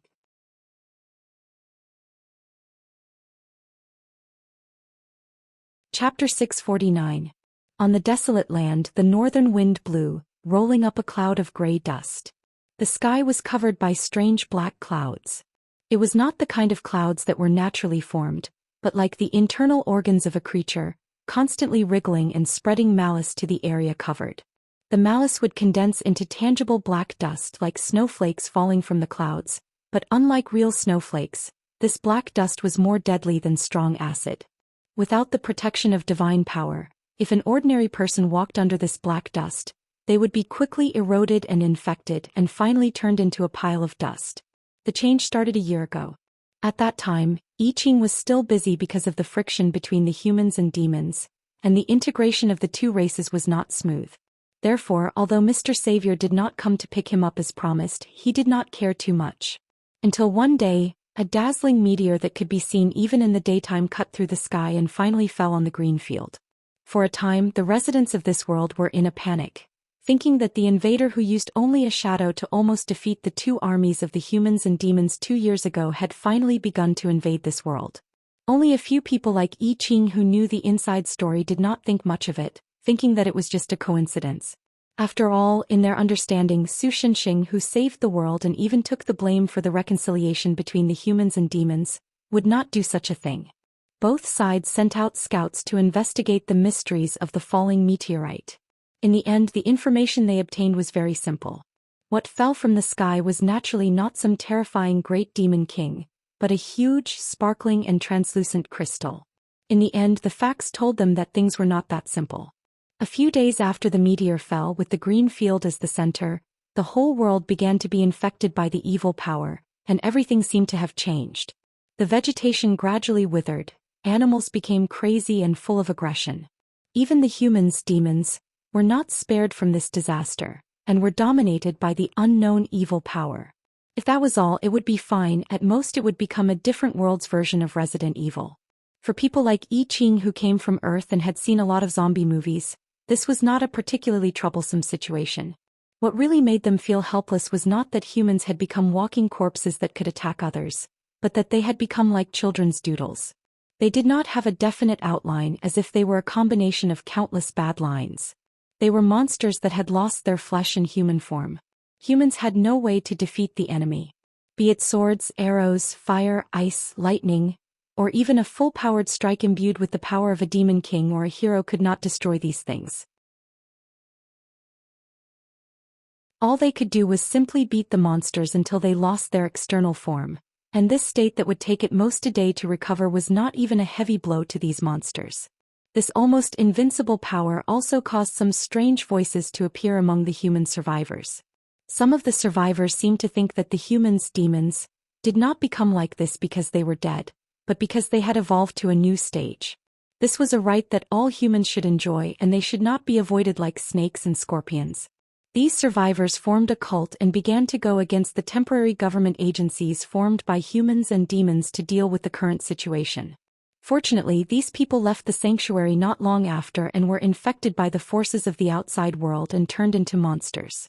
Based on the current situation, the monsters they became were no different from the ones they had become before.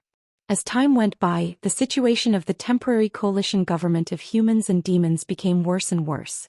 Under the leadership of Xia Shuiyao, the almost new church was almost unable to suppress the evil forces in the outside world, and the materials of the survivors began to deplete, and a large-scale famine could strike at any time. The clouds of despair and destruction had shrouded everyone's head. For this reason, I Ching had to take some soldiers who had written their wills to the outside world to find usable materials to cover the expenses. Did you find anything useful? I Ching asked as he looked at Lin Qianqian's team who came back from the other direction. Nothing. That place has been destroyed by the demonic beasts. Lin Qianqian sighed as her shoulders drooped. She seemed to be in a bad mood. What about you? In fact, it was not that there was nothing. Some of the soldiers behind Lin Qianqian were holding some food that could be preserved for a long time. However, compared to the entire refugee city, this amount of resources was not even a drop in the bucket. It's about the same here. I Ching looked serious as he took out an inverted triangular pendant from his pocket. The pendant exuded a white glow, but if one looked closely, one would find that nearly 2/3 of the pendant's white jade-like texture had turned black. The talisman can't hold on for much longer. At most, we can only wait for 3 more teams for half an hour. This time, we also returned without any results. Lin Qianqian's mood was even worse. He kicked a pebble on the ground like a child in a fit of pique. We are lucky to be able to return in one piece. I Ching smiled bitterly as he comforted her. Suddenly, Braveheart's expression froze. He turned around and pulled out the long sword on his back. His action immediately triggered the tense nerves of the soldiers. They all pulled out their weapons. Even Lin Qianqian picked up her small wand. A moment later, a few soldiers appeared in the direction where visibility was low due to the black snow. They were running towards them and their figures looked quite pathetic. It can't be. Lin Qianqian tried to use her perception to sense the thing that was chasing them. She couldn't help but gulp. She didn't know if it was fear or confusion on her face. The next moment, those things appeared in front of everyone's eyes. They were creatures that were born after several humans were infected. No, perhaps it was not accurate to describe them as living creatures. They were monsters that were difficult to describe with words. It was as if a person had scribbled on them. Their bodies were made up of countless twisted lines, and they did not have a specific outline. The size of the monsters ranged from those that were slightly larger than monkeys to those that were as large as moving villas. There were all kinds of monsters. I Ching quickly estimated the combat strength of the 2 sides and came to a conclusion. There was no chance of winning. What are the guys in the 3rd group doing? They actually lured the monsters here. Have they forgotten the outdoor drill? Aren't they going to drag us down with them? Some of the soldiers had already started to complain noisily. I Ching understood them. In fact, before they departed from the refugee city, the city defense officer had told him that it was better to let the soldiers die outside than to lure the monsters near the city. This was what the soldiers agreed on from the beginning. The high salary and the ability to enjoy abundant supplies at a time when supplies were scarce were all for this moment. However, everyone's awareness was different. Situations like the 3rd group were not uncommon. After all, not everyone could overcome the fear of death. Everyone get ready to retreat. Lin Qianqian, I'll leave it to you. I Ching said loudly. He was about to rush in the direction of the 3rd group. Idiot I Ching, what are you doing? Lin Qianqian panicked and grabbed I Ching's clothes. If you want the others to escape, someone has to stay behind and stop those things. I Ching turned around and said seriously. As a hero, although he couldn't kill those things, he could still stop them. However, whether he could make it back in one piece was another matter. You'll die. There's a stage 4 monster in there. Lin Qianqian shook her head hard. And if you become one of those things, don't worry, I'm different from the others. The former hero's familiar, Xiao He, seemed to have left something on me. Compared to the others, I'm the least likely to be infected. Although Su Xinxing didn't reveal the battle god's blessing until the end, I Ching wasn't an idiot. After training in the other world for so long, he had already vaguely noticed the existence of the blessing. But Lin Qianqian wanted to say something, but I Ching put his finger on her lips. The former hero didn't come here to pick us up as promised. I'm afraid he was delayed by something similar. Since he chose to pass on this power to me, I can't let him down. The young man said to Lin Qianqian gently but firmly. I'll leave these people to you. Make sure they make it back to the city safely. In the end, the girl nodded reluctantly and left with the soldiers. But before she left, she looked at him deeply as if she wanted to imprint his figure in her mind. After watching the girl's figure disappear into the black snow, I Ching smiled bitterly and muttered to himself, I actually took advantage of her feelings. I'm really bad. But soon his eyes became determined again. He let the soldiers of the third squad run past him. It was hard to say if they could make it back to the city alive, but at least there was a chance. I Ching looked at his trembling hands and faced the attacking monsters alone with his sword. He took a deep breath. In the name of the current hero I Ching, I will never let you hurt anyone. Come at me.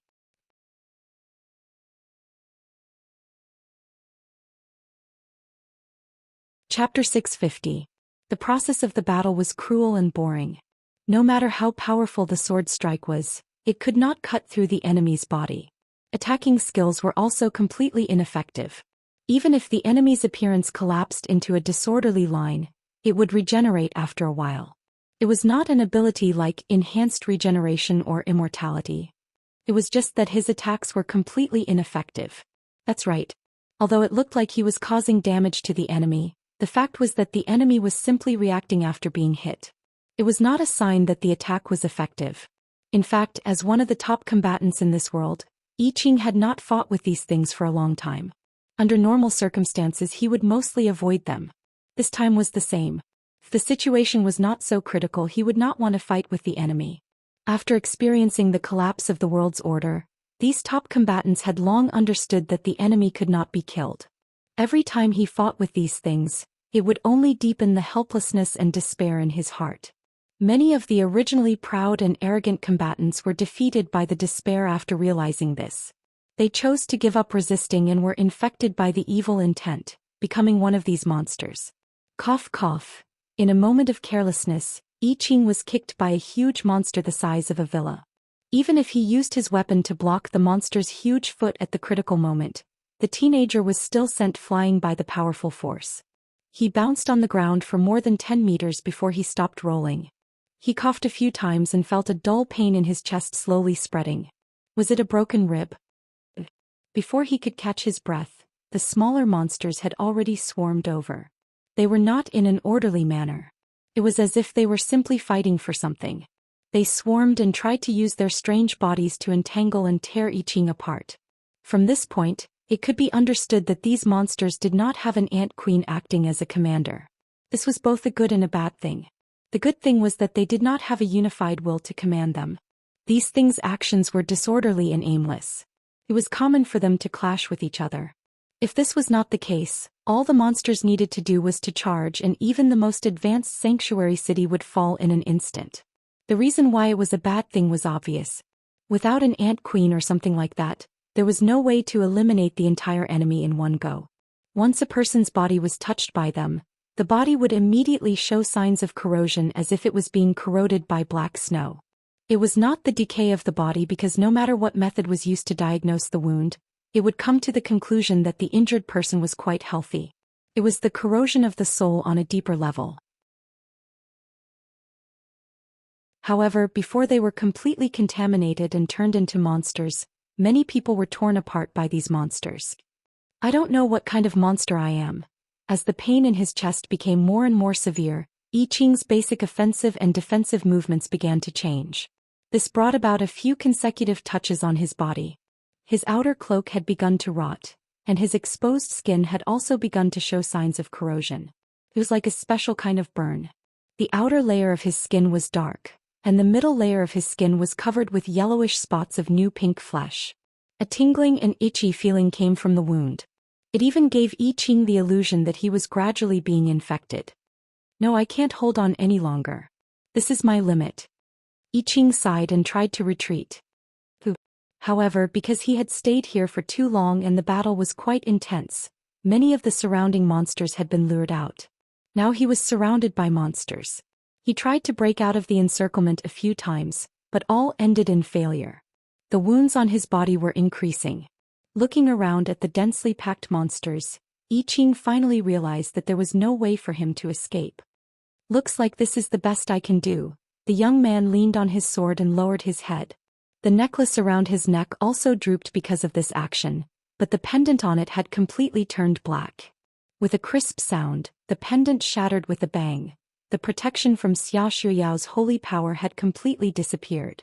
The black snowflakes finally came into contact with I Ching. Every snowflake that fell on him brought with it a pungent smoke and a sizzling sound like barbecued meat. It was all over. But for some reason I Ching did not feel the slightest fear in his heart. Even if I can't fight you now, one day people will find a way to suppress you things. I Ching looked up and shouted at the monsters. He did not have much stamina left. In fact, he could barely stand now, but the enemies were still tirelessly swarming towards him. The young hero shouted with all his might. Then we will rise again, and in the end, it will be the victory of the humans. After saying that, he placed the chipped longsword against his own neck. He decided that even if he had to face hundreds of monsters, he would at least die in this place with his human body. Just at this moment. Good willpower, but you still lack the unyielding spirit of longing and hope to stand until the end. A voice that he had never heard before but felt familiar to him sounded beside him. What followed was an incomparably loud whistle that would never appear in this world. In the next moment, the crowd of monsters that surrounded him was like the sea being parted by Moses, and a wide road appeared in the middle. The pitch-black steam locomotive sped through the middle, then drifted to a stop beside the young man. Mr. Brave Warrior. Seeing the face that left a deep impression on him, I Ching's legs went weak and he knelt on the ground.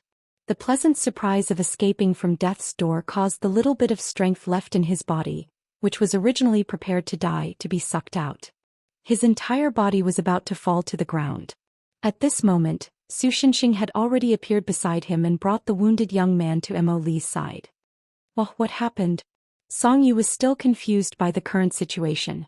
She hugged the expressionless Mo Li tightly like she was hugging a doll. Mo Li, protect River Moon. In fact, River Moon had already been blessed by Su Shinxing with the blessing of the sacred domain. Otherwise, it would not be able to be used as a vehicle to travel between worlds. So the black snow did not affect it at all. But because the enemy was a bit special, just in case, Su Shinxing still told Mo Li, leave it to me. The expressionless Jasmine who was being held in his arms replied. So Su Shinxing stood in front of everyone and faced the black tide of monsters. Mr. Brave Warrior, be careful of those monsters. They can't be killed. I Ching struggled to sit up and leaned against River Moon's window to warn Su Shinxing. Ah, that's probably the case for you guys. Su Shinxing turned to look at I Ching at a 45-degree angle. No, it's about the same for me until half a year ago. Then he punched out and the black tide of monsters seemed to have crashed into an invisible wall. Not only did it abruptly stop, it was even sent flying back. The few monsters at the front were also reduced to ashes. That's right, they did not collapse into lines but completely disappeared. Those who have not experienced or witnessed the age of destruction cannot harm it. Did they send me to Seve Adrian's world just to set the stage for this? Even if it's just the aftershocks or the echoes, it counts as having witnessed the age of destruction. Could it harm these things that are also the aftershocks? Su Shinxing retracted his fist and looked at the monsters that attacked again without fear. He muttered to himself, no, for me in this world, these guys should be an omen. An omen from the age of destruction.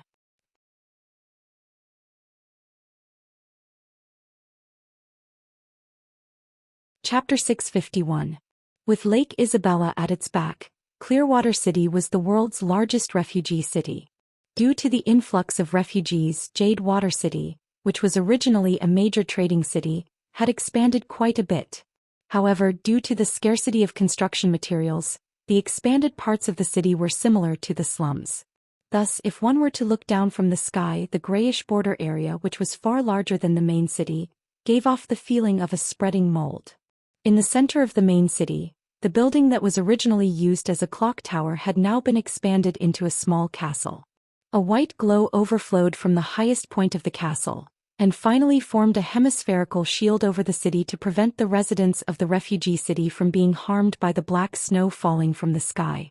In the room of the steeple, a 32-sided sphere the size of a durian was hanging from the ceiling, and a silver-haired girl was kneeling on the floor below the sphere. Her head was bowed and her fingers were clasped together in a praying posture. Holy light flowed from her body, and her appearance could not help but make people think of words like angel and goddess. Holy power. This was discovered 2 years ago and was a power similar to magic. After the mutation, holy power was also proven to be one of the few powers that could resist the corrosion of the black snow. Miss Ya, it's time to change shifts. A few people in white cloaks came up from the stairs at the edge of the room. Those who knew about the new church would know that the patterns on the white cloaks meant that they were bishops of the new church who had great holy power. The old church had collapsed 3 years ago. This was the core of the refugee city, and through the ancient magic core above the room, the holy power spread out to form a protective shield to protect the city. Without this, Clearwater City would soon become a dead city like the outside world, a purgatory on earth. The girl was naturally Xia Shuiyao, who had transmigrated with I Ching. After the discovery of the holy power, she was quickly identified as having the gift of the holy power that no one in this world could ever hope to achieve. Usually it would require 32 bishops to pray together in this small room, but she could do it alone. Even the strength of the shield was far stronger than when 32 people were in the same state. However, she was still a human after all and could not support the shield without rest, so it was necessary to change shifts. All right. Xia Shuiyao stood up from the ground. She couldn't help but look a little tired. She patted the dust off her skirt and planned to leave the room. But when she was walking towards the stairs, she seemed to have thought of something and stopped. She asked the leader of the bishops, "Oh right, I Ching and the rest should be back by now, right?" The bishop's face stiffened as if he didn't know how to respond. Although Xia Shuiyao had been silent the whole time, she was actually quite sensitive. She realized what had happened almost instantly. She didn't make things difficult for him. Instead, she turned around and ran towards the stairs. "Miss Ya, let's go to the Princess Royal's residence. You should be able to understand what happened there." The bishop finally couldn't stand the condemnation in his heart and said to the girl. The latter just nodded and disappeared from the corridor. Because the capital had already fallen, the Frost Eagle Empire's royal family could only move to Jade Water City. Although that was the case, in reality the only surviving member of the royal family was the eldest princess. However, the eldest princess didn't build a luxurious building in this difficult time for the sake of the royal family's reputation. She only requisitioned a wealthy merchant's villa near the city center as her own residence. When Xia Shuiyao arrived at the eldest princess' residence, she found Lin Qianxi and the eldest princess talking about something. Both of their expressions were heavy and gloomy. It seemed that the content of their conversation wasn't something pleasant. Lin Qianxi. After all, they had been together for 3 years. The three of them were so familiar with each other that they didn't need to add classmate or something like that behind their names. Xia Shuiyao went straight to the point and asked, "Where is I Ching? Didn't he lead a team to search for supplies with you today?" Lin Qianxi's face darkened visibly. She bit her lips hard and didn't say anything. Xia Shuiyao's face was solemn as she stared at her without saying a word. After a while, Lin Qianxi seemed to use all her strength to squeeze out a sentence from her throat. "We encountered the spirit of chaos. I Ching was covering for us." Although she couldn't finish her sentence in the end, Xia Shuiyao already knew what she was going to say.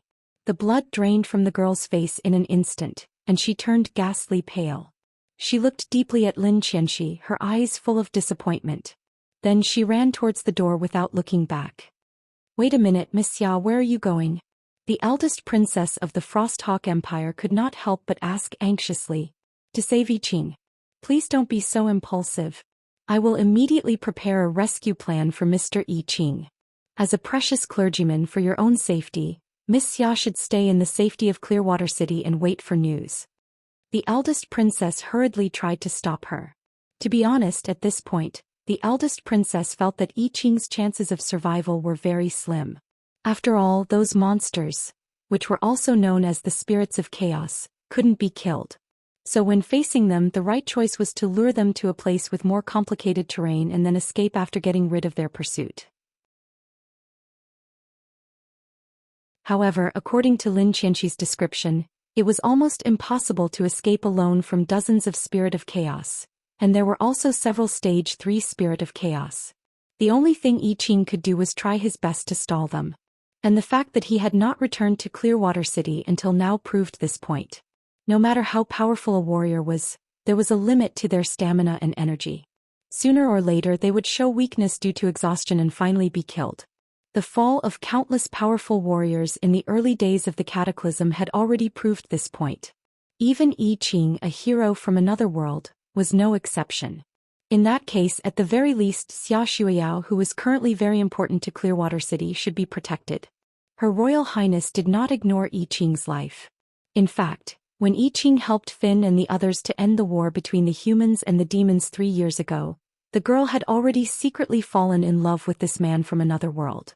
However, she was a member of the Frosthawk Empire's royal family and the current highest leader of Clearwater City. Her every word and action was related to the lives of more than 300,000 people in Clearwater City. When she made decisions, she had to do her best not to mix in personal feelings, which sometimes made her seem even more ruthless. Your Royal Highness. No, perhaps I should call you Her Majesty now. You seem to be mistaken about one thing. Xia Shuiyao finally stopped, but she didn't turn around. Instead, she used a rare icy tone to say, I'm staying here not because of how well you treat me or how many people I can protect or save here. It's purely because I Ching is here. The other 2 girls in the room looked at each other, speechless. Then, since I Ching is no longer here, I naturally will not continue to stay here. Xia Shuiyao did not have any misgivings about the others' feelings and only continued to say, for the current me, the most important thing is not whether it is too late to go now, but whether I can save him. After saying this, the girl took another step forward. Wait a moment. The eldest princess loudly shouted. Her eyes became sharp. This princess will definitely not let young Miss Xia send herself to death. Even if I have to use force, I will make you stay. Guards. As soon as she finished speaking, several fully armed guards rushed in from outside the door. Your Majesty, you don't think that these few people can stop me, do you? Xia Shuiyao's tone became even colder. Even if she was the weakest in I Ching's group, after nearly 3 years of experience, Xia Shuiyao's strength could be considered as one of the top in the world. Not to mention a few soldiers. Even if she brought out an army of 10,000 people to train, it was still uncertain who would win. This princess naturally does not think that a few ordinary people would be a match for Miss Xia, so her gaze fell on Lin Qianqian. I would like to ask Miss Lin Qianqian to stop Miss Xia from leaving here. I believe that you do not want to see your friends die in vain at the hands of the spirit of chaos, right? As soon as she said this, Xia Shuiyao, who seemed to be careless, immediately became serious. She turned around and stared at Lin Qianqian, an invisible saint power also rising from her body. Admittedly, Xia Shuiyao was now quite powerful, but in terms of combat strength she was still the weakest among I Ching's group. Once Lin Qianqian became serious, it would not be easy for her to leave this place. Lin Qianqian's expression was slightly sluggish, then she raised her hand towards Xia Shuiyao. In the next moment, the few soldiers behind Xia Shuiyao were all sent flying by an invisible force, falling to the ground and losing consciousness. Miss Lin Qianqian. The Princess Royal was stunned, then she looked at the instigator in astonishment. At this moment, Lin Qianqian's expression was as if she had figured something out and was suddenly enlightened. Yes, I almost forgot my original intention. Xiao, let's go save I Ching together. As expected of my eternal rival. Xia Shuiyao revealed a rare smile. Are you all crazy? The Princess Royal could not help but yell in annoyance. But Xia Shuiyao and Lin Qianqian ignored her. At this moment, a piercing alarm suddenly came from outside. Along with the alarm, the lookout above the mansion who was monitoring the situation outside through observation magic also let out a heart-wrenching scream. Careful. There's a black cigar coming down from the mountain.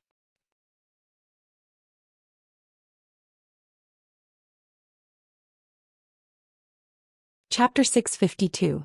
At first, Su Xinxing only came to this world to take I Ching and the rest on vacation. Otherwise he would not have brought along Song Yu, who had no combat power. But unexpectedly, in just half a year, almost 3 years for the people of this world had inexplicably reached the point of doomsday. I see. So that's what happened. After listening to I Ching's story on the River Moon, Su Xinxing nodded with his chin propped on his hand. Speaking of which, what about Finn and Alina? Didn't they take any measures to deal with this?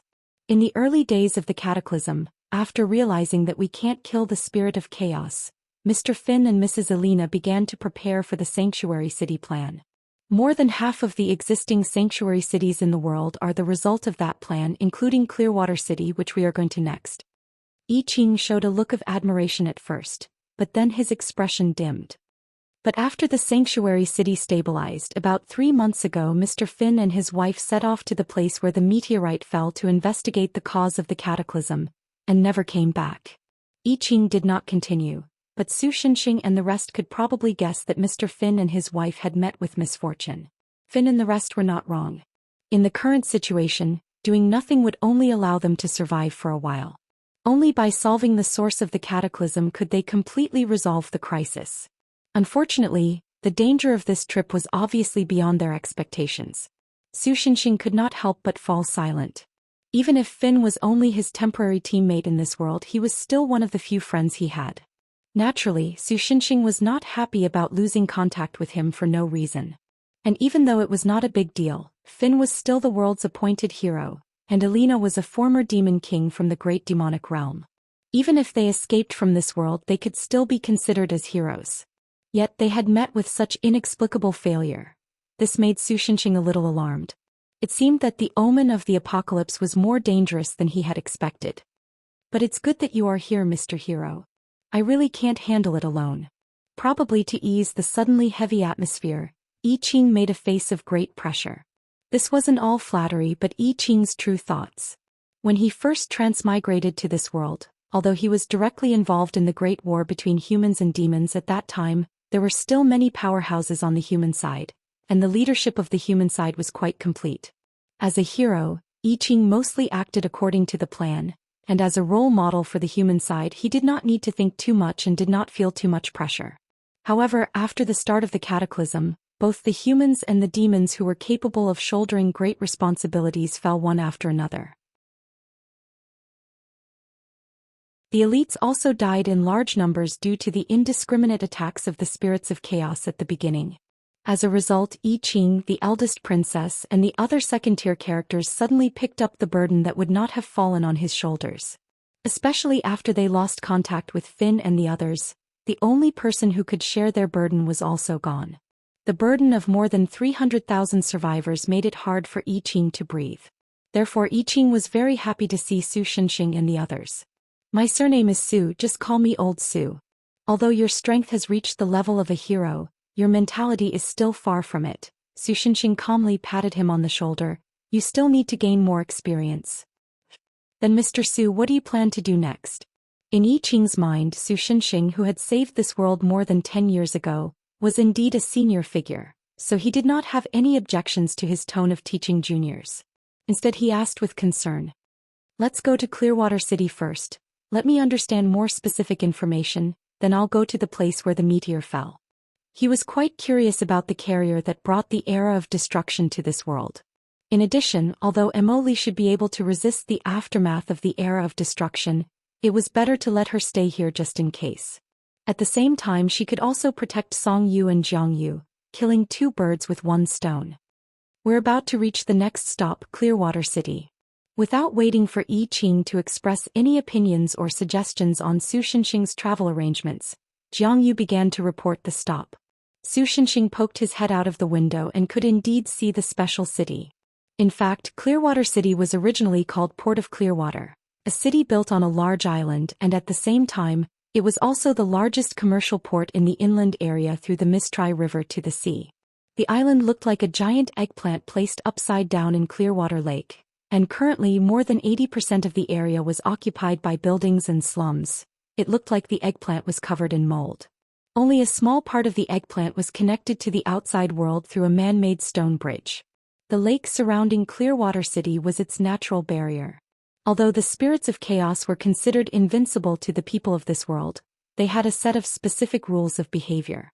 Otherwise, the humans would have long been doomed and Su Shenxing would not have been able to save them. They would not simply cross natural barriers. That's right, although these incorporeal things could pass through walls, they would not pass through natural objects such as rocks. At the same time, although water was harmless to them, they would not deliberately enter the water. It was because of this that there were so many refugee cities in this world, and the one thing that these refugee cities had in common was that they were all built on special terrain with natural barriers. Su Shenxing poked his head out of the window and saw that the river moon was moving quickly and steadily on the water, and not far ahead of them was the floating city of Clearwater. Generally speaking, what would a refugee city do when they notice those monsters approaching? Su Shenxing suddenly asked Yi Qing, who was in the car. Generally speaking, it's people like us who lure the spirits of chaos away. It's fine when there are only a few of them, but when there are too many of them, it's a disaster. Also, I heard that some refugee cities would sacrifice the lives of some civilians to lure them away because they don't have many strong people.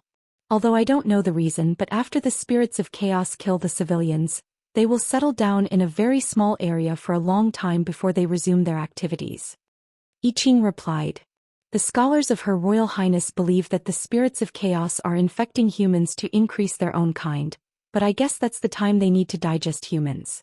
I will never admit that those damn things are humans. I see. Then I'm afraid that the city thinks that we are part of the monsters. Su Shenxing also retracted his head back into the car and said calmly, Your two sisters are flying this way.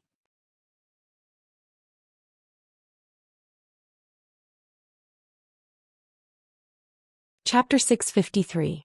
Although Mount Amos was located in the subtropical region of the continent and it was still summer, the foot of the mountain and the surrounding areas were quite warm. However, the temperature would drop drastically in a free-falling curve once one climbed more than 2,000 meters up the mountain. At an altitude of more than 5,000 meters, which was halfway up the mountain, the climate there would be as harsh as the cold winter in the north, with white snow and howling winds. Coupled with the extreme lack of resources, altitude sickness, thin air and mountain disasters such as landslides and avalanches, a series of factors made it difficult for the people of this era, whose productivity was still stuck in the European Middle Ages, or maybe slightly higher, to climb to this rare peak. Although Lauren Claudian's cowardly nature is not worthy of hope, reaching the top of Mount Amos is still an undeniable great achievement. In a makeshift campsite halfway up the mountain, Madame Tsurigan sighed softly as she sipped on her freshly brewed coffee. Although she was already mentally prepared, only after experiencing it personally did she understand that compared to the real situation, the words on the books were too pale and powerless. Due to the air pressure, the boiling point of water at this altitude had lowered a lot. Therefore, although the coffee beans were still the same luxury goods that were exclusively used by the nobles in the past and were priced at the same level as gold, the taste was far inferior. However, there was no way she could complain about this in a place like this. The handsome man who was fiddling with the fire next to her immediately turned his head, and in response to her words he smiled coquettishly. As Madame Tsurigan's confidant and male pet, her attitude towards him was almost related to his wealth and power. Therefore, even if he was quite dissatisfied with why Madame Tsurigan brought him to climb this mountain of death, he at least had to maintain his usual attentive appearance on the surface. Suddenly, a hoarse and rough male voice came from the door. Madam, we have received a communication from the bottom of the mountain. Come in and talk. Madame Tsurigan placed the coffee cup in her hand on the table and said. The person outside acknowledged and opened the wooden door of the room, and walked in amidst the howling cold wind. The other party was a strong man wearing a coat made of bear skin, or maybe some other animal's fur. His beeswax hair was covered with snowflakes, and it seemed like he had been outside for a while. There was a white goshawk perched on his raised right arm, and it seemed to be uneasy about the blazing stove in the room, as it constantly let out ear-piercing screeches. This was a raptor that was specially domesticated to maintain communication with the bottom of the mountain.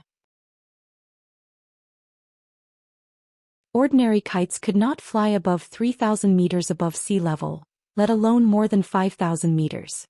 The male pet frowned and looked at the large snowflakes that were brought into the room by the strong man's action of opening the door and entering the room. According to the information sent back by our spies who secretly followed Lauren Claudian, that night seemed to have been attacked by unidentified bandits after leaving Bourbon. Although his corpse has not been found, judging from the miserable state of his retainer knights and guards, he has been killed. The strong man had always looked down on the pretty boy who sold his body in exchange for favor, so he naturally did not care about the other party's expression. Instead, he directly reported to the person he was loyal to, Lady Tsurigan. The town of Bourbon is an important transportation hub for the territories of several lords. For their own interests, they have long since wiped out the bandits and whatnot. Lady Tsurigan smiled contemptuously. Only that damned green sparrow would do something like this without any scruples after finding an excuse. About this, the second information is related to Sir Jade Bird. 2 days ago His Majesty promoted Sir Jadebird's title to Duke because of his great merit. But strangely he did not mention what the so-called great merit was. That's impossible. Lady Tsurgan was finally moved by the fact that her old rival was sitting on top of her head. However, her expression immediately calmed down, but her face was frighteningly gloomy. Forget it. If everything goes smoothly this time, let alone a mere duke. She then raised her head and looked at the strong man. Is there any other information? Not at the moment. That's good, you can go back and rest first. Miss Tsurgan pushed the burly man away and crossed her legs. She supported her face with one hand and fell into deep thought. In her eyes, the firewood that was brought up from the foot of the mountain was crackling in the fire. So, what exactly did you do to jump 3 ranks and become a duke in one go? Su Shenxing curiously asked the badly battered Duke Delicacy. Even if they suppressed their strength to the level of a normal person, it really wasn't difficult for Su Shenxing and the other two to subdue 100 people.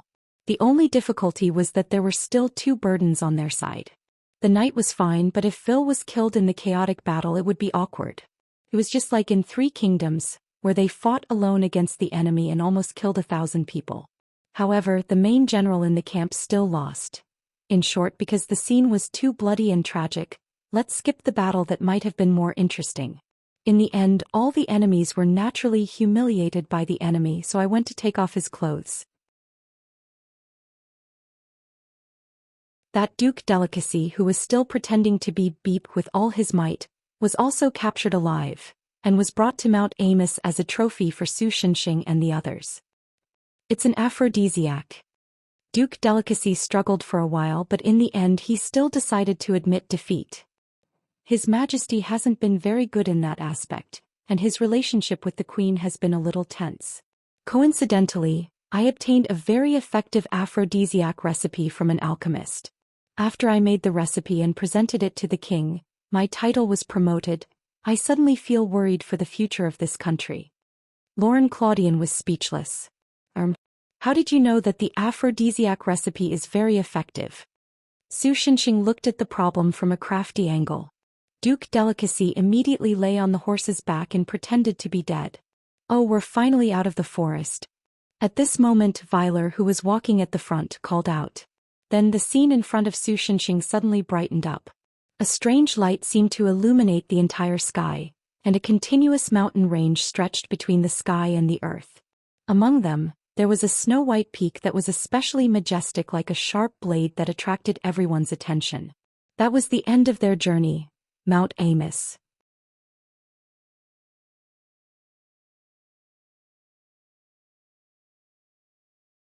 Chapter 654. The cold wind whistled and the powdery snow froze the air. We're finally here. Madame the crane-gazing orchid's usually radiant face now looked extremely pale.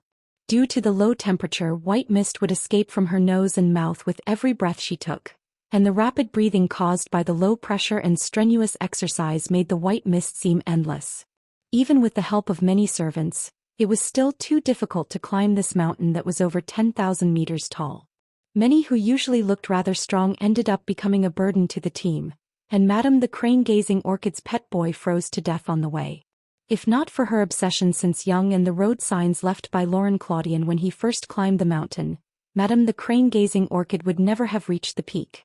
However, putting aside the difficulties and obstacles in the process of climbing, the moment she reached the peak of Immerse, she felt a great sense of loss when she saw that there was nothing but snow, blue sky, and white clouds. Madame, the burly man was also one of the few who reached the peak. He probably felt that Madame the crane-gazing orchid was wavering, so he said in a rough voice, "Look at the flat terrain here. It's most likely not formed naturally. There must be a mystery behind it." "Of course I know," Madame the crane-gazing orchid said through gritted teeth. After all, Lauren Claudian had already proved that there was nothing on the peak of the mountain. Besides, legend had it that the golden apple and the bloodline of Burbum were needed to open the arcane realm where the deities lived. It would be more normal to say that the current empty state was normal. Madame the crane-gazing orchid stood up with the help of her squire and took out the golden apple from her leather pouch. If one were to look at the texture of the golden apple, it was exactly the same as the one in Lauren Claudian's hand. However, this genuine golden apple seemed to have an LED breathing light inside. The texture of the golden apple was constantly flashing with a pale blue radiance. To the people of the Middle Ages, this incredible phenomenon could be considered a miracle. It was also because of this that Madame the crane-gazing orchid and those who had seen the golden apple firmly believed in the legend. She took a deep breath and raised the golden apple high up, shouting, "In the name of the Bourbon bloodline, O legendary gate of the Garden of God, reveal your true appearance." The cold wind mixed with snowflakes blew past, but nothing happened. Madame the crane-gazing orchid looked at the golden apple in her hand. It was still the same as before, shining with a mysterious and beautiful radiance. So she repeated what she did just now. But still nothing happened. "Open it. Show yourself." Madame the crane-gazing orchid panicked. She knelt in the snow and began to roar hysterically, "Why isn't it showing itself? What's wrong?" "Madam," the burly man could not bear to help her up, but she smashed the golden apple on his face. A stream of blood flowed down from his forehead and quickly froze. "If God doesn't exist, then what should I do about my illness? I don't want to die." Madame the crane-gazing orchid howled pitifully. She was born in a noble family. Even though her father had passed down the golden apple and the true legend to her when she first came of age, many of her ancestors had tried to climb Mount Immerse. However, none of them had succeeded in the past hundreds of years. It was already very difficult for them to keep the golden apple. Originally, Madame the crane-gazing orchid did not intend to look for the legendary Garden of God. She was content with the status quo. Like most women in this era, she married a young noble at a young age. It was a pity that the other party soon died of illness, leaving the Countess Crane Hope Orchid alone. Well, that was not entirely true. She had a lot of lovers, money, and status. Naturally, she could indulge in sensual pleasures every day and continue to live a happy life. Until a year ago. She was diagnosed by the best doctor in the empire with an incurable disease. She had less than 2 years left to live. After that, she went to many places to find various doctors to treat her illness. But in the end, they all said that they were powerless. Just when she was about to lose hope, the ancestral golden apple came into her field of vision. If there really was a God, such a small matter would definitely be easily solved. With this idea in mind, she prepared for more than half a year. She even did not hesitate to expose the fact that she had the golden apple to Baron Greenfinch. Baron Greenfinch tried every possible way to take it away. Finally, after Lauren Claudian successfully reached the top and summed up some of the tricks needed to reach the top, the time was finally ripe. For today, for this moment, she had sacrificed a lot, but she still failed. This feeling was probably like finding out that she had won 200 million, but when she went to redeem the prize, she was told that her lottery ticket was from the previous issue. Suddenly, a sharp cry of a falcon pierced through the sky. Then a snow-white goshawk suddenly landed on the shoulder of the strong man in the snow. The strong man subconsciously took off the note tied to the talon. After taking a look, his expression changed greatly. Madame Duke Greenfinch and his suspected subordinates raided the outpost on the mountainside and took away the material. They may also be coming up. Madame Crane-gazing orchid stopped crying. She gritted her teeth and said with a ferocious expression, "If I can't get it, they won't get it either. Prepare to blast the jade, I'm going to give them a big gift." A wooden basin about the size of a small boat was moving up the Immerse mountain at an alarming speed.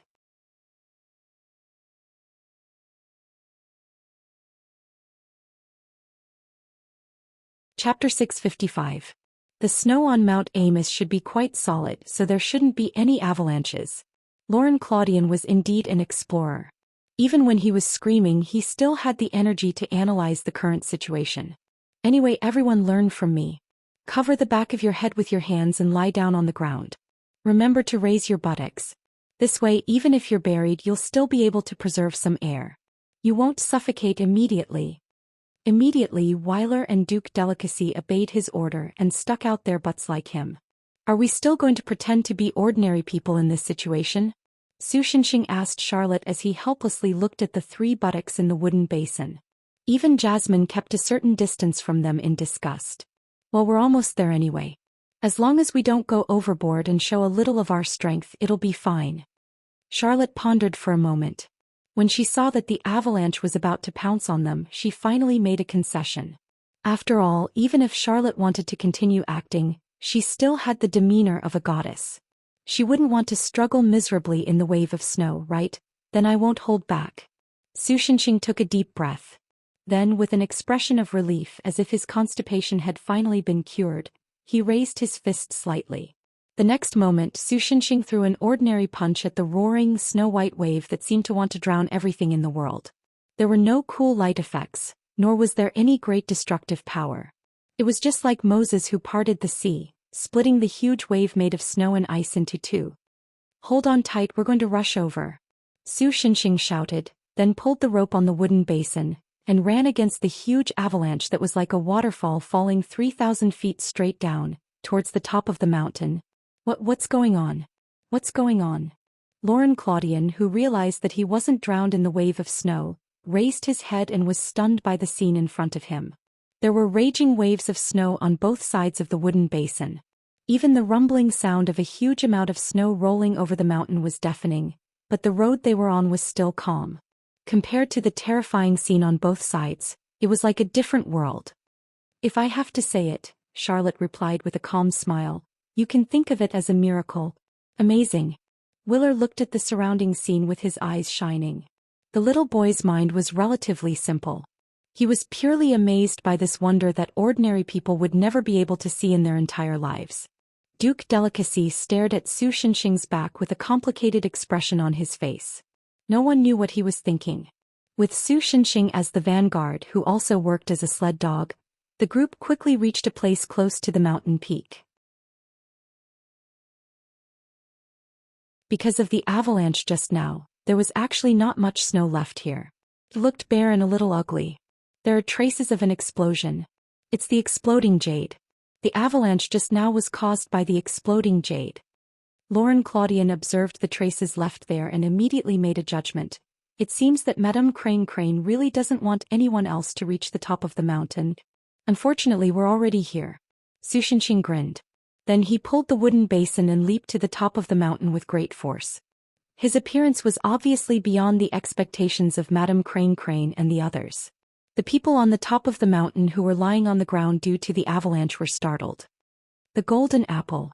The moment the wooden basin landed, the sharp-eyed Willer had already pointed at the golden apple in Madame Crane's hand and shouted, "Presumptuous!" The strong man beside Madame Crane shouted angrily and pounced on the group. As a result, Su Shenxing lifted his foot and kicked the man off the top of the mountain. The man's head plunged into the snow that had become fluffy because of the avalanche, and only his lower body was exposed. Then he slid down along with the snow that had yet to stop. Those who could climb to the top of the mountain with Madame Crane were obviously loyal and not easy to deal with. After the strong man was instantly killed by Su Shenxing, they did not lose their fighting spirit. Instead, they pulled out their machetes and picked up their snow pickaxes, and carefully surrounded Su Shenxing. Madame Crane did not give up and continued to try to use the golden apple to open the legendary place where the gods lived. Just when Su Shenxing and Charlotte had faintly knocked down those people who had surrounded them, Duke Delicacy had left the wooden tub, and had stealthily come to Madame Orchid's side. Duke Delicacy had suddenly jumped up, and knocked Madame Orchid down with 2 punches, and snatched the golden apple from her hand. "You..." Madame Crane's nose was bleeding from the punch and she could only look at him with hatred. "It's useless. The only ones who can use the golden apple are only the blood descendants of Alan Beerbaum, right? You don't have to wonder why I know about this." Duke Delicacy continued calmly. He glanced at Madame Crane disdainfully, and then looked at the golden apple in his hand, revealing an ecstatic expression. "Because I am the descendant of the Supreme King. Crane, your ancestor was just a servant of my ancestor, and because he heard the legend from my ancestor he stole the golden apple when my ancestor wasn't paying attention. He's just a despicable person." After saying that, he raised the golden apple high. As if responding to his actions, the shaking of the avalanche stopped. Faint traces of sunlight appeared in the sky, and fell on Duke Delicacy and the golden apple in his hand, making it sparkle. "As for you, I'll repay you twice for making me suffer such humiliation."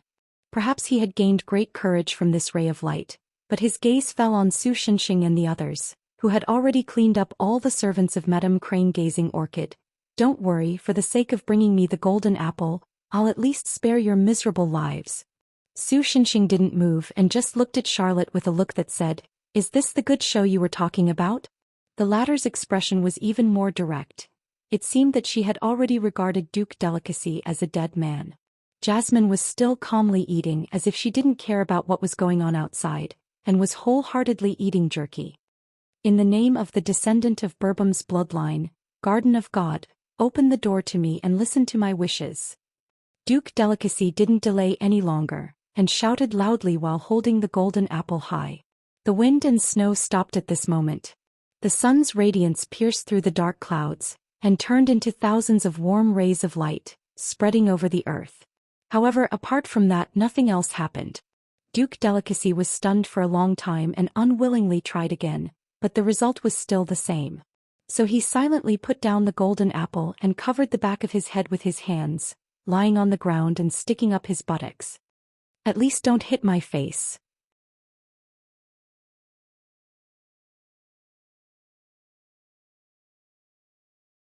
Chapter 656. Why on earth? Duke Delicacy, whose face was bruised and swollen, was tied up with Lady Tsuragin and thrown aside, muttered unwillingly, "I am obviously the descendant of Burbam. Why is this happening?" Unfortunately, except for Jasmine, who found a branch out of nowhere and squatted on the ground to poke the two of them from time to time, Su Xinxing and the others' attention had long been elsewhere. The fun you're talking about is the situation where two amusing people think that they are blessed by the heavens, and after doing a lot of things, they find that even the premise is wrong? Su Xinxing asked a certain god. "Yes, isn't it very interesting?" Charlotte nodded. "Observing the amusing behavior of human beings is one of the few pleasures I have left as the pinnacle of the gods." "What a bad taste." Su Xinxing's face was full of disagreement. "It feels like those evil gods in the myths who take pleasure in people." "That's not the case. I didn't add fuel to the flames of those two people's behavior. I was just observing in secret. Everything was their own choice." Charlotte turned a blind eye to Su Xinxing's helplessness and turned to look at Willer, who was somewhat at a loss. Compared to this, it's almost time to get to the point. For this little boy, what happened in the past 2 days was completely beyond his understanding. Not to mention Countess Tsuragin and Duke Delicacy, even Lauren Claudian, who was a knight, was not someone a poor orphan like him could get close to in the past. After all, the difference in status between the two was too great. In addition, in this non-fantasy world without supernatural powers, the solidification of the social classes cast by the times was almost impossible to break. If it weren't for the sudden appearance of Su Xinxing and the others, perhaps this child would have been like this for the rest of his life. What? Seeing that Su Xinxing and Charlotte's eyes were on him, Willer could not help but feel a little uneasy. "I'm afraid they want you to open the door." At this time, Lauren Claudian seemed quite calm. "If you think about it carefully, it's very strange that they would bring you along. After all, I'm the only explorer who has reached the top of Immerse, and Duke Delicacy is also a duke. In this way, I'm afraid the only reason they would bring you along is that you meet the necessary conditions to open the legendary Garden of the Gods." All right, although the knight's conjecture was full of loopholes due to the disparity in the amount of information, Charlotte only brought him and Duke Delicacy because she thought it was fun. The final conclusion was unexpectedly correct. "Willer, you might find it strange, but in fact I'm afraid you're the person with the purest Burbam bloodline in this world." Charlotte placed the golden apple on the snow in front of the boy and slowly explained to him. In fact, when she said that, the boy did not find it difficult to understand. His father's generation was an ancient great sage, but the ancestors on his mother's side were very secretive and never spoke much about it. Combined with the small wooden box that hid Alan Beerbohm's will and belongings that were passed down from generation to generation, it was not surprising that he was really the descendant of the Supreme King. But because of that, the boy suddenly felt a sense of resistance. Could it be that the person who had been so kind to him along the way was just borrowing his power to enter the legendary residence of the gods? The golden apple isn't the key to the door, it's the door itself. The real key is something else. Charlotte continued. Something else. Could it be? Willer remembered the sparrow-shaped candle in the box that had been passed down from generation to generation in his family. At the same time, the feeling that he was being schemed against became even stronger. "Don't worry. It's not nice to say it, but for certain reasons, we could open the Garden of Golden Apples with the walking cuckoo candle even if we don't have Beerbohm's bloodline. The reason I'm letting you do it is to fulfill the promise we made centuries ago, and let two souls rest in peace. Charlotte persuaded softly, seemingly noticing Willer's resistance. Indeed, if they only wanted to open the hidden space on Mount Amos, whether it was Su Xinxing or Charlotte, as long as they obtained the goddess device, the difficulty would be greatly reduced. But Charlotte didn't do it in the end. As a deity, her power was considerably suppressed in this world, but she still had considerable mysterious abilities such as being able to sense and faintly sense the intense longing humans placed on objects. It was precisely because she sensed the longing of the founder of the Beerbohm dynasty and a faint presence that she decided to have Willer, a descendant of Beerbohm, complete the ritual. Perhaps it was difficult for ordinary words to move people who were stubborn, but Charlotte was different. Even though she was not in her complete form when she was serious, her words were the words of God and possessed magical power. For a mortal like Willer, it was no different from a so-called severe warning. I know. Hence, the little youth nodded and took out the candle from his backpack, but was left dumbfounded amidst the howling cold winds. But how do we light a fire in this place? Not to mention the fact that there was no suitable kindling. Even if there was, the extremely low temperature and the howling cold wind would extinguish the fire in a few seconds. Is there really a need to light a fire? Charlotte declined to comment and continued to ask in a gentle voice. Alan Beerbohm's last wish was... An idea flashed through Willer's mind. He stuffed the candle into his pocket and began digging on the ground with his hands that were covered in leather gloves. Although the accumulated snow on the peak of the mountain was still snow, the long years of exposure to wind and rain had made it as solid as ice. Even when it was blasted by Madame Orchid the Crane's jade blast just now, there were only a few cracks.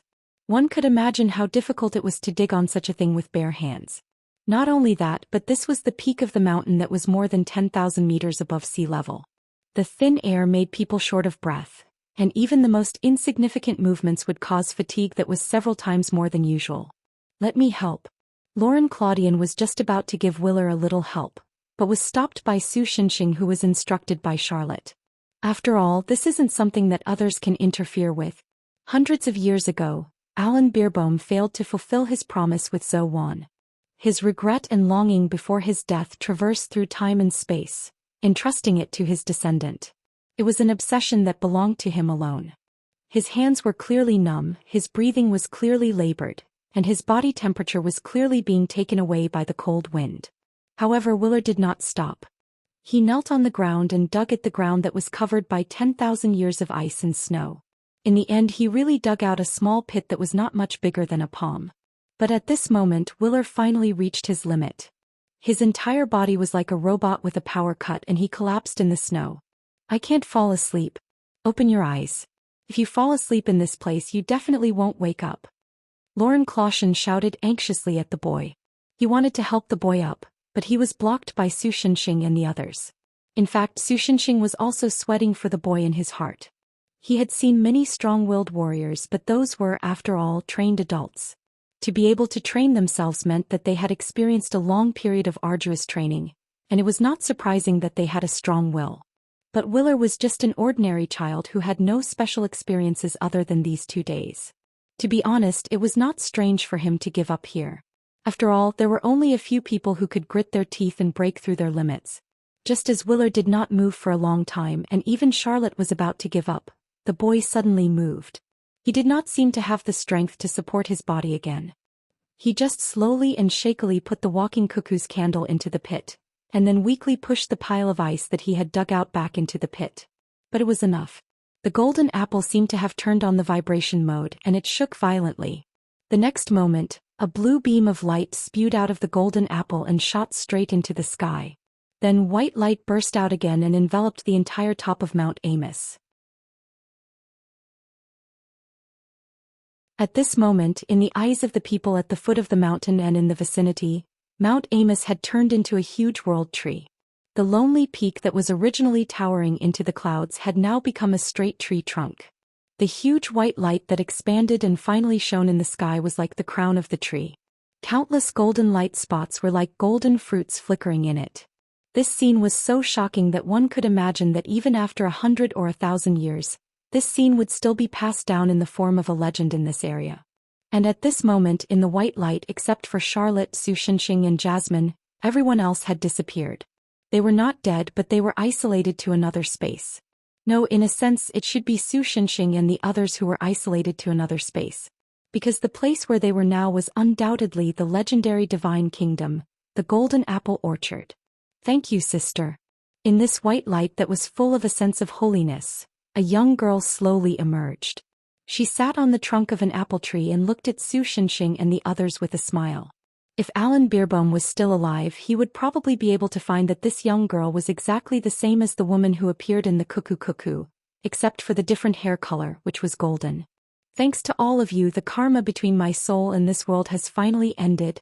The so-called karma, in the words of Immortal Cultivation, was that there was still karma to be settled, and there was no way to leave this place in one piece.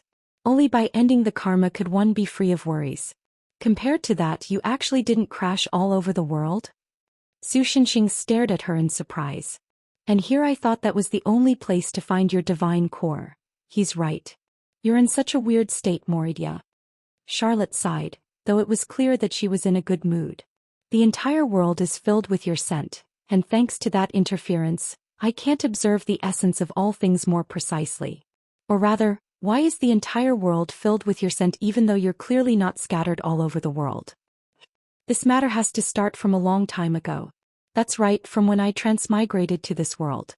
Moridia had no intention of keeping Joshua in suspense, and very easily explained the reason. Although you might not have noticed it, Mr. Oravaya, this world is a superior world that has already developed a world consciousness. I really didn't feel that. Su Shinxing scratched his face. Since he did not use any world-class combat ability, there was no feedback from the world itself. Still, it was rare for a pure technological world to develop a consciousness. Then when I transmigrated to this world, the world consciousness of this world was planning to wipe out all life in this world. Wah. It wasn't just Su Shinxing, even Charlotte was shocked. Generally speaking, the world consciousness would not pay attention to the birth and development of life. After all, life itself was a part of the world.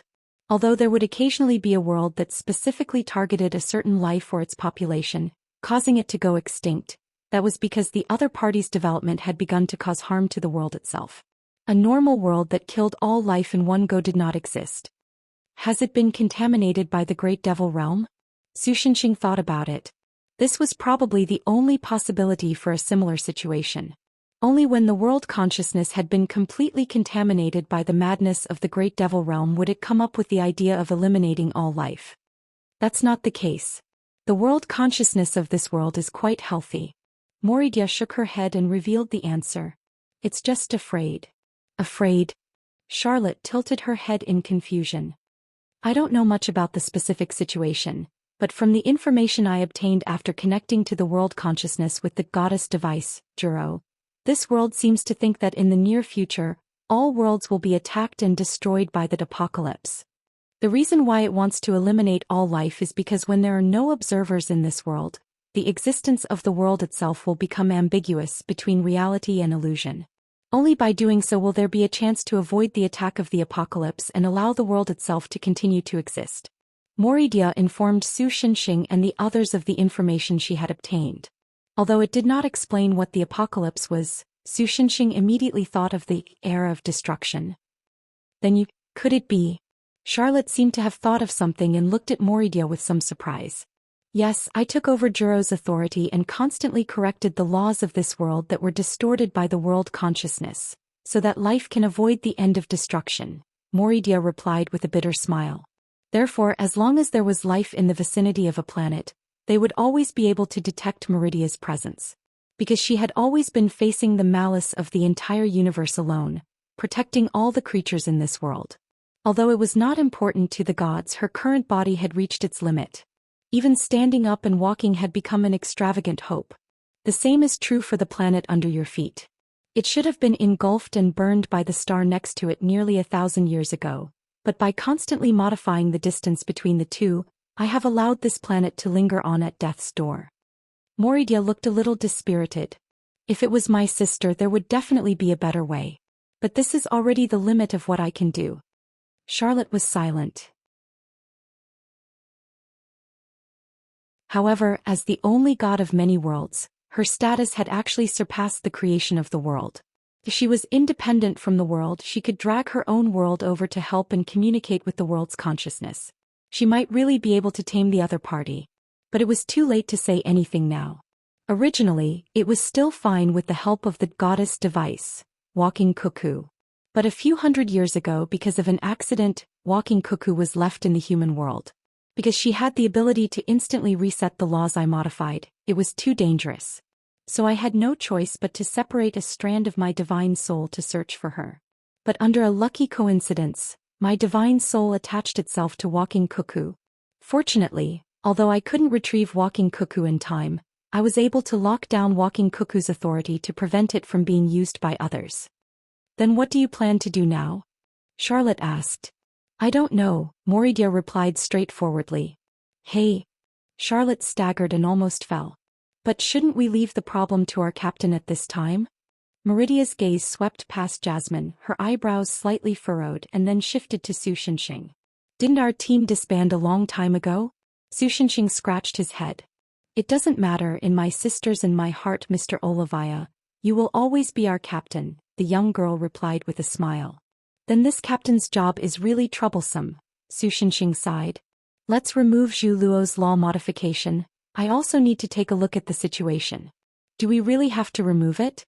If we remove it, who knows, the next moment this planet will directly collide with a star. Other life forms in other places will also die out in various ways. Speaking of this, Meridia's expression became serious. Then we'll only remove the one on this planet, Su Shenxing said noncommittally. His gaze darkened and the corners of his mouth curled up slightly. After all, if the other party doesn't make a move, I won't be able to catch its foxtail, right? Since it's your wish, then we'll do as you wish. Moridia made her decision almost without any hesitation. Thus, in the next moment, the inhabitants of this planet suddenly discovered that the temperature seemed to have risen by quite a bit, and the star in the sky that was translated as the sun had also become much larger. Jasmine, protect this planet. Whoa! Jasmine obediently raised her hands high, and suddenly, an invisible barrier appeared on the periphery of this world. Almost at the same time, the distortion of the worlds will arrived. In just an instant, this planet was sent to the front of the star, and was captured by the star's gravity, slowly being pulled towards its surface, which was over 6,000 degrees Celsius. But just this instant was enough. Su Shenxing had already found the link to the worlds will among the countless karmic ties.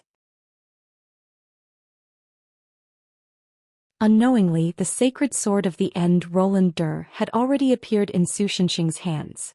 As a world, what the hell are you afraid of? He swung the sword. This was not a sword of destruction, but a sword that simply cut open the surface of the world, exposing the hidden world's will. In the next moment, the entire world seemed to have stopped. Fear, panic, fear. All sorts of emotions flowed into his heart through that sword strike. This was probably the world's will's fear of the apocalypse, or the era of destruction. Counter soldiers with arms, water with earth. It's not easy to gain self-awareness, so it's normal to fear destruction, but if I mess up my own world for an illusory apocalypse, that's too stupid. Su Shenxing raised Roland Dur high and shouted at the world rift that he had cut open. Don't worry, I'll protect you. Isn't it just the era of destruction? Just wait and see how I deal with it. Then he muttered softly, that's right, it has to be dealt with eventually. The next moment, as if time had been reversed, the planet beneath their feet had returned to its original orbit.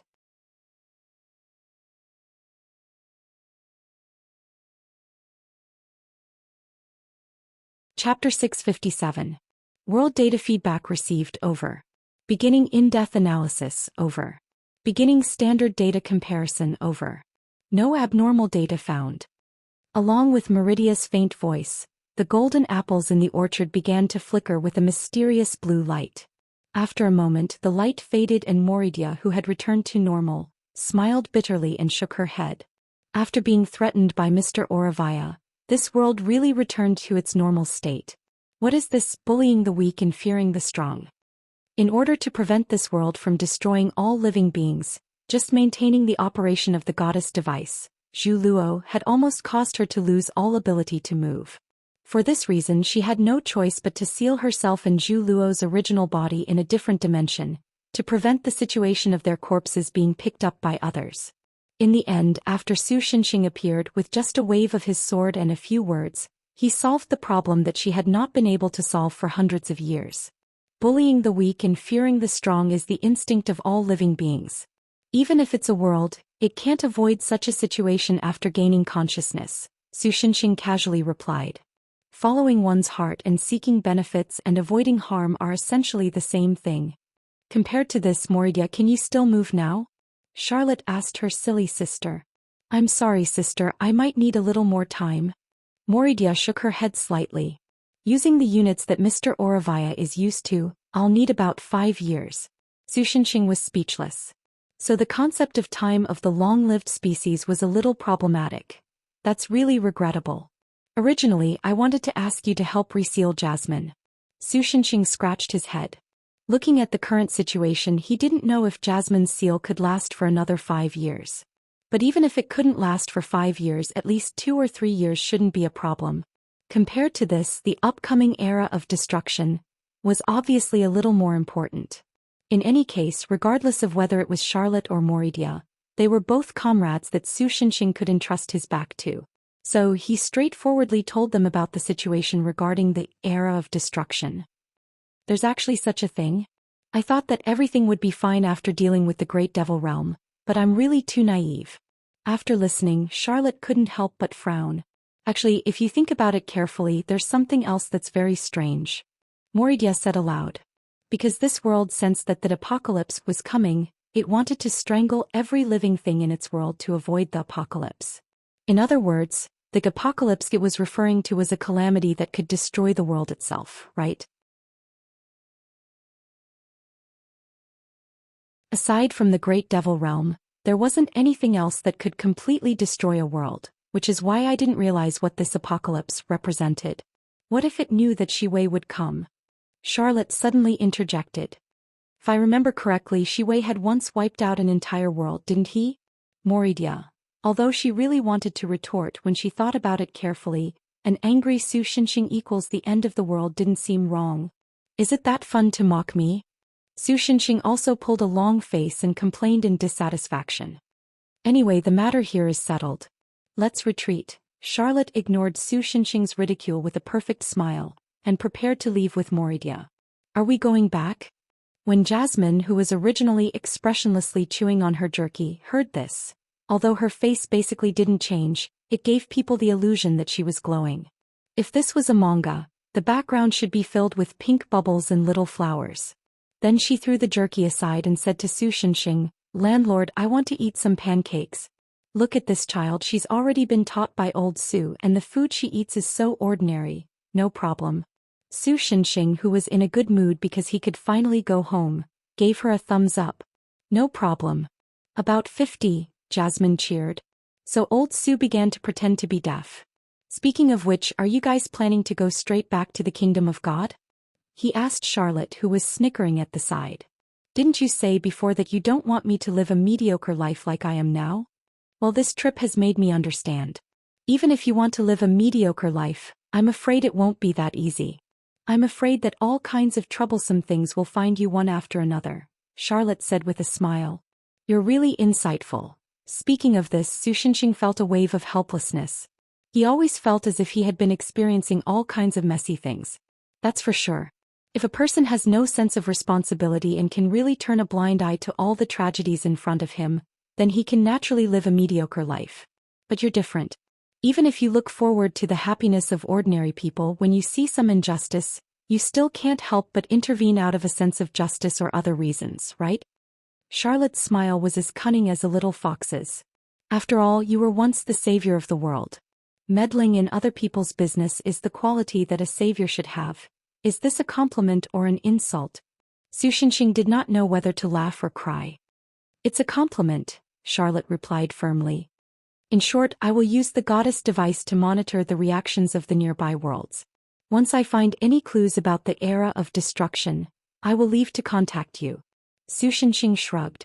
Then I really have to thank you. That's it then.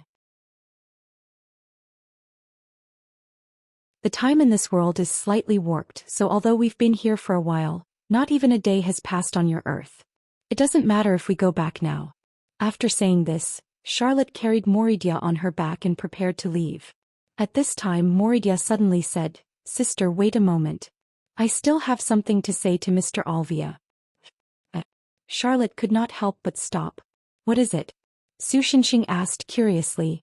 "Actually, before I came to this world I had found some scattered clues in other worlds." Moridia took a deep breath. "After piecing together those clues I found that Jiang Bor had left the star field and was looking for someone in the infinite universe. He's looking for me, right?"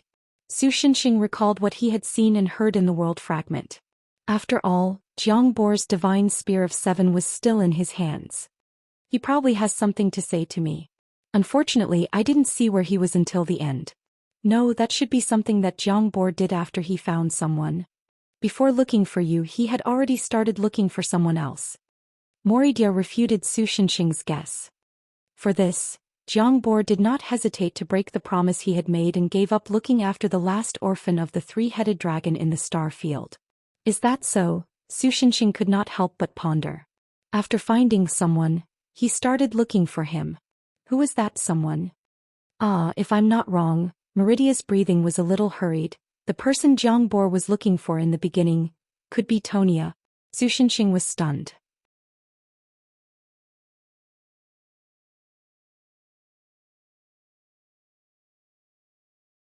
Chapter 658. Be careful. Su Shinxing came back to his senses and found Song Yu looking at him worriedly. What happened?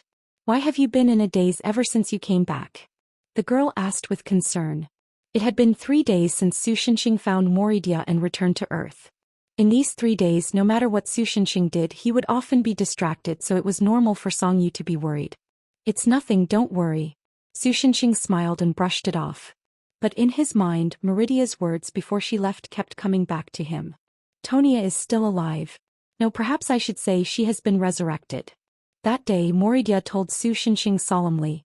Impossible, Tonia's level is too high. Even if we use some things in the world that have the ability to resurrect, there's no way to bring her back to life. Su Shinxing said with a conflicted expression of hope, but also fear of hearing false news, so he did not dare to believe it. That's right. Perhaps in a normal world, whether it's resurrection spells, resurrection elixirs, or things like the soul-returning incense, in theory there's no way to resurrect Tonia. After all, she's also Yuan Yang's child. If she hadn't passed away so early, she would definitely have been a part of the counterattack against the Great Devil Realm. Moridia nodded. But the prerequisite for this theory is that it's a normal caster in a normal world. What if the person who did this was also a member of the Brave Squad? What did you say? Who could it be? Su Shinxing was startled. Putting aside the 7-member squad that counterattacked the Great Devil Realm, the Brave Squad had more than 20 members before that. Although they couldn't do this in the past, it didn't mean that they couldn't do it now. After all, those people were the elites of the elites in the world. To be honest, even Su Shinxing wasn't sure how much they had grown in the past few years. Although it's only my speculation based on the clues in Jiang Bor's notes. Jiang Bor seems to think that the person who did this is Anton Herbart. Moridia waited for Su Shinxing to calm down a bit before answering. If it's that guy, there were 7 members of the Brave Squad that had gathered from more than 9,000 worlds and successfully counterattacked the Great Devil Realm. The unparalleled brave Su Shinxing, the silver dragon of origins Yong Eshaha, the twin goddesses Charlotte and Moridia, and the beloved of the world Jiang Bor Khan Pentrout. Anton Herbart was one of the remaining 2 members. He was the most powerful bestowment warlock in history, the brains of the Brave Squad, and a powerful man who could create laws of nature and repair the world with only auxiliary magic spells. It must be noted that before he traveled through space and time, Su Shinxing wasn't powerful enough to defeat everything. He had been racking his brains because of the internal strife in the human allied army.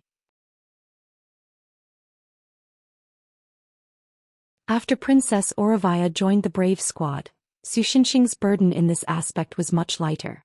After Anton Herbart joined the Brave Squad, old Su didn't use his brain anymore.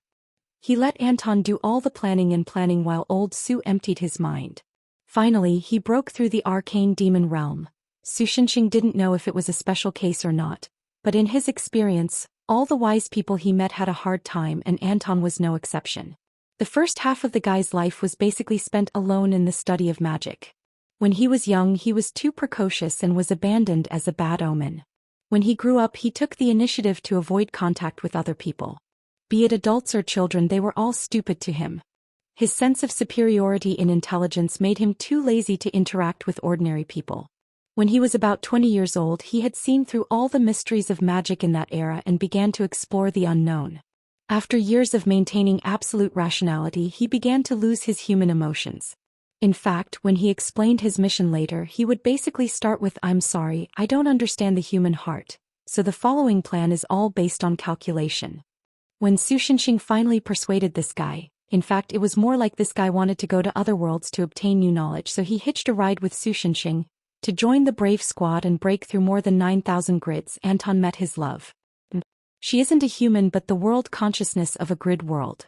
No matter how the two of them got along, Anton did find his feelings as a human because of the consciousness of that world. After that, Anton even came to Su Shenxing alone, hoping that Su Shenxing could let him leave the brave squad and settle him in that world. Of course, Su Shenxing agreed. Unfortunately, that world was one of the earliest grids that were captured by the Great Devil Realm, and it had turned into the shape of the Great Devil Realm. Even though Su Shenxing and his companions defeated the Demon King's army inside the world still collapsed because the Great Devil Realm extracted too much of its original power. That was why Anton's strategy was more radical when he attacked the Archdevil Realm. As a result, the brave team was almost wiped out. After Su Shenxing broke through the Great Devil Realm, this guy soon left the team and disappeared. Anton seems to have been looking for a way to resurrect that world. And he seemed to have found something. Moridia waited for Su Shenxing to come back to his senses before continuing. Antonia was his test subject. However, after Anton resurrected Dongnia, he didn't plan to take care of her. Instead, he spread the news through some channels. He seems to be looking for you. You know that Jiangbor respects you the most. After knowing this, he naturally gave up on his promise and followed the clues Anton left behind to find Dongnia. I understand. Su Shenxing sighed. Anyway, thank you. The memory ended. To be honest, under normal circumstances, Su Shenxing wouldn't be so worried. The problem was that Jiang Bo, who was once a member of the hero team and was considered one of the strongest fighters in the normal world even after leaving the Lance of Seven, was dead. The cause of his death was unknown. In this way, the situation became a little confusing. Did Dongnia resurrect? If she really resurrected, did Jiang Bo find her? And what was her situation now? It would be a lie to say that he wasn't worried. Otherwise, with old Su's temperament, he wouldn't have been so distracted in the past 2 days. Speaking of which, where's Xingyan? Why haven't I seen her in the past 2 days? Song Yu probably wanted Su Shenxing to relax a little, so she took the initiative to talk about an unrelated topic. I asked her to go to Kunlun and find Bai Zhe to calculate something for me. Su Shenxing stared blankly at the sofa where Jasmine was playing with the dog maiden. It's not like I can't go alone, but I have a feeling that if I go with Jasmine that Lu Wu will go crazy. Is that so? Song Yu, who had never been to Kunlun, was confused.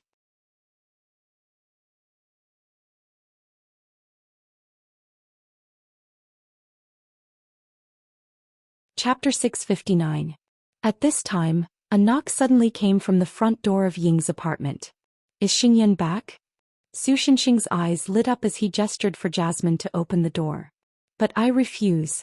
The little rascal rejected old Su's call without hesitation. She then continued to rub the puppy's stomach. Puppy, it's so ticklish, as she played around with her. Is this little rascal getting more and more lazy? Who did she learn from? This made Su Shenxing, who was lying on the table, sigh helplessly. He did not notice the complicated look in Song Yu's eyes. Let me open the door. Song Yu gave a bitter smile as she stood up and walked towards the front door. When she opened the door, she realized it wasn't Qin Xingyan. Instead, it was a black-haired loli wearing a large cap. Song Yu, who had never seen her before, revealed a confused expression. Who are you looking for? I'm looking for Mr. Shenxing. Just as the loli was about to reply, she revealed a cute smile towards the person behind Song Yu. This made Song Yu turn his head subconsciously, only to find that Su Shenxing had also come to the entrance, and even Jasmine had followed him. Hey Jiang Yu, long time no see. Su Shenxing even greeted the other party. Do you guys know each other? Song Yu asked curiously as she blinked her large eyes. It's about the same time I've known you. Su Shinxing thought for a moment before replying. Long time no see. Mr. Shinxing, Jasmine. Oh, it's Jiang Yu. Jasmine had already hugged him. The two lowly's soft cheeks were pressed together, looking like cotton candy that had been squeezed together. It was exceptionally soft and cute. Oh no, an unexpectedly strong enemy. Song Yu noticed that Su Shinxing's face revealed a rare smile that was closer to that of a pervert than a kind smile. She was immediately shocked. Considering Su Shinxing's suspected lolicon fetish, the threat level of Jiang Yu in her heart suddenly skyrocketed, even above Qin Xingyan. What's the matter this time? If it was someone like Xiao Jingyi or Su Feng who came to find him when Su Shinxing was upset, he would most likely directly tell them to scram. However, the person who came was Jiang Yu, so old Su naturally became amiable. It wasn't because he was a lolicon, but it was because many people couldn't help but become gentle when talking to cute pets. It was almost the same principle. I don't have anything special to do, but didn't Mr. Shinxing and the boy named Yi Qing agree to pick them up in a month? Jiang Yu said in a gentle voice as usual. Today, a depressed woman came to the museum. It seems that her friend dragged her here to change her mood. Although I didn't mean to eavesdrop, according to their conversation, that woman should be Yi Qing's mother. Yi Qing hasn't come home yet and she's very worried. So I came to ask.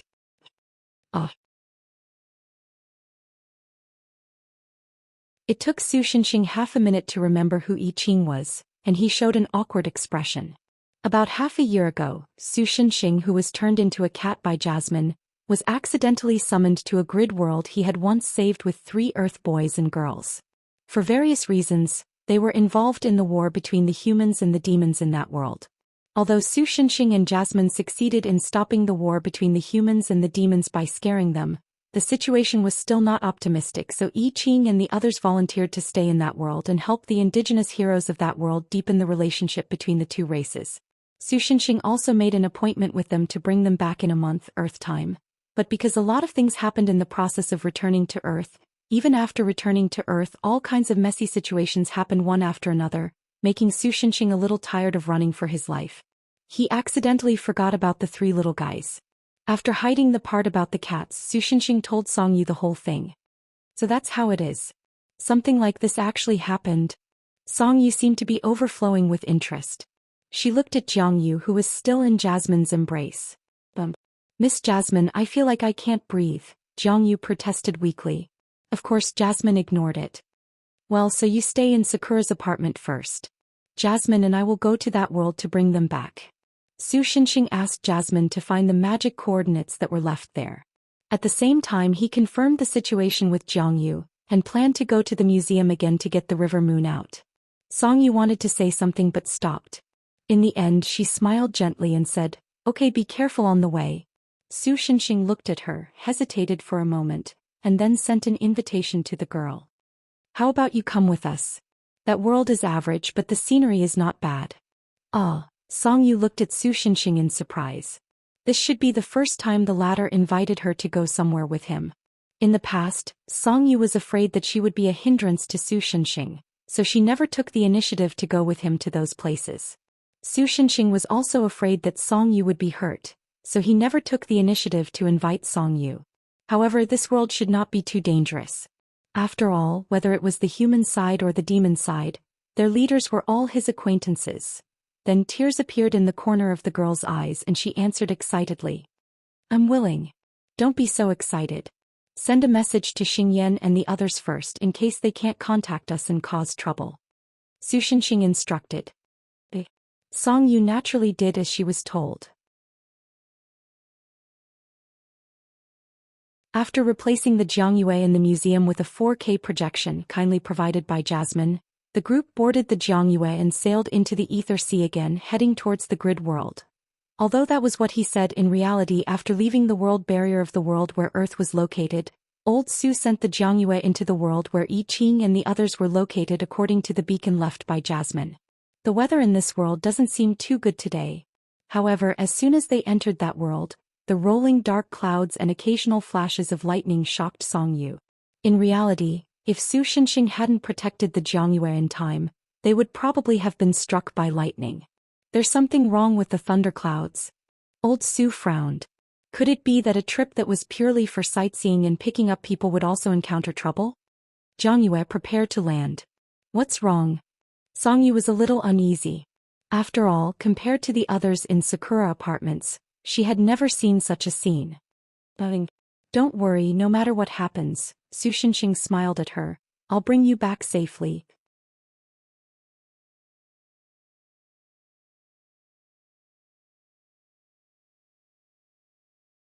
Chapter 660. On the desolate land, the northern wind blew, stirring up a cloud of gray dust. The sky was covered by strange black clouds. It was not the kind of clouds formed by natural weather. Instead, it was like the internal organs of a living creature, constantly squirming and spreading malice to the area it covered. The malice would condense into a tangible black dust, like snowflakes falling from the clouds. But unlike real snowflakes, this black dust was more poisonous than strong acids. Without the protection of divine power, ordinary people walking under this black dust would be quickly infected, and eventually turn into a pile of dirt. The mutation began a year ago. At that time, I Ching was still busy because of the friction between the humans and the demons, and the integration of the two races was not smooth. Therefore, although the savior did not come to pick him up as promised, he did not care too much. Until one day, a meteor that could be seen even in the daytime streaked across the sky and landed on the emerald green plains. For a moment, the residents of this world were panic-stricken, thinking that the invader that almost defeated the two armies of the humans and demons 2 years ago had finally begun to invade this world. Only I Ching and a few people who knew the inside story did not think much of it and felt that it was just a coincidence. After all, in their understanding, Su Shenxing, who had saved the world and even did not hesitate to take the blame for the reconciliation between the humans and demons, would not do such a thing. Both sides sent out scouts to explore the mysteries of the falling meteor.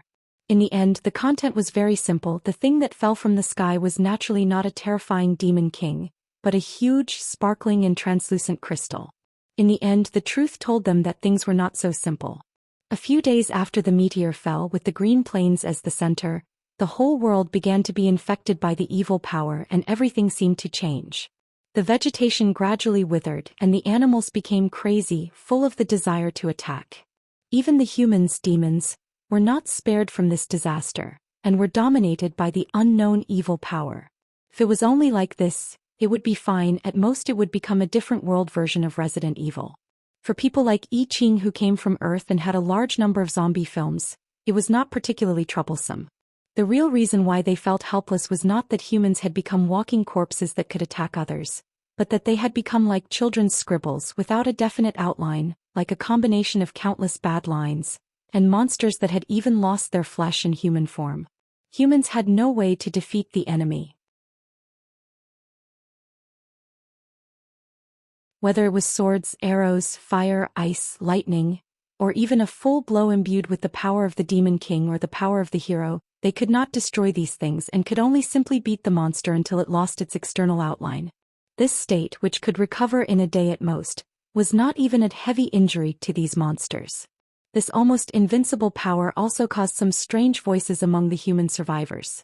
Some survivors seemed to think that humans, demons, had become like this not because they were dead, but because they had evolved to a whole new stage, and this was a right that all humans should enjoy and they should not be shunned like snakes or scorpions.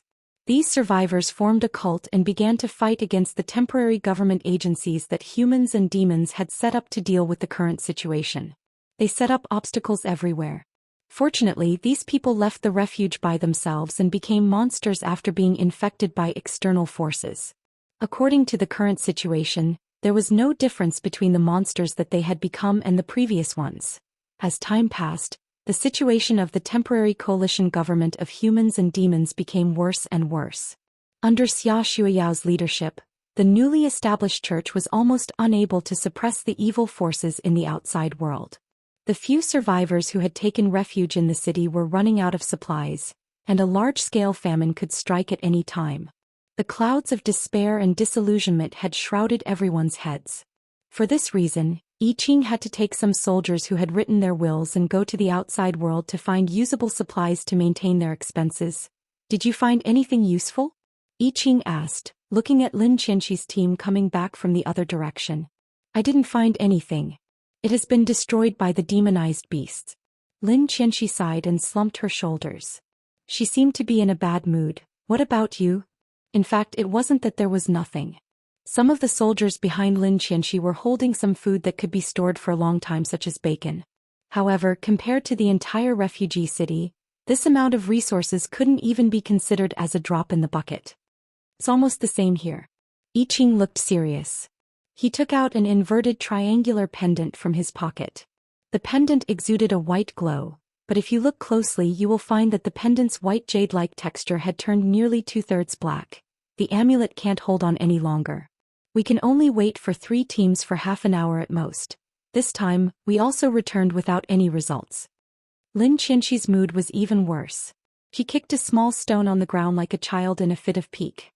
It's good luck to be able to go back in one piece. I Ching comforted her with a wry smile. Suddenly, the brave young man's face stagnated. He turned around and pulled out the long sword behind his back. His action immediately touched the tense nerves of all the soldiers. They pulled out their weapons one after another. Even Lin Qianxi picked up a small staff. After a while, in the direction where visibility was quite low because of the black snow, several soldiers appeared. They were running toward this side and their figures looked quite awkward. No way. Lin Qianxi tried to open her perception. After feeling the thing that chased them so awkwardly, she couldn't help but swallow. An expression of fear or confusion appeared on her face. The next moment, those things appeared in everyone's field of vision. Those were the creatures that were born after several humans were infected. No, perhaps it was not accurate to describe them as living creatures. They were monsters that were difficult to describe with words. It was as if they were scribbled by a person. Their entire body was made up of countless twisted and curved lines, and they did not have a specific outline. The size of the monsters ranged from small ones that were slightly larger than monkeys to huge ones that looked like moving villas. I Ching quickly estimated the combat effectiveness of the 2 sides in his mind and came to a conclusion. There was no chance of winning. What are those guys in the 3rd group doing? They actually led the monsters here. Did they forget to go out to the field? Aren't you implicating us as well? Some soldiers had already begun to complain. I Ching understood them very well. In fact, before setting off from the refugee city, the city defense officer told him that it was better to let the soldiers die outside than to lead the monsters near the city. This was what they had discussed with the soldiers from the very beginning. The high salary and abundant supplies during this time of shortage were all for this moment. However, everyone's awareness was different. Situations like the 3rd team were not uncommon. After all, not everyone could overcome the fear of death. Everyone get ready to retreat. Lin Qianxi, I'll leave it to you. I Ching said loudly, and he was ready to rush in the direction of the 3rd team. Stupid I Ching, what do you want to do? Lin Qianxi was anxious and grabbed I Ching's clothes. If we want the others to escape, someone has to stay behind and block those things. I Ching turned around and said seriously. As a hero, although he couldn't kill those things, he could still stop them. It was just that whether he could come back in one piece after stopping them was another matter. We will die. There is a stage 4 monster in there. Lin Qianxi shook her head hard, and if you become one of those things. Don't worry, I'm different from others. The former hero's familiar little black seems to have left something on me. In short, compared to others, I should be the least susceptible. Although Su Xinxing didn't reveal the Valkyrie's blessing until the end, I Ching was not a fool. After training on the battlefield in the other world for so long, he had already vaguely noticed the existence of the blessing.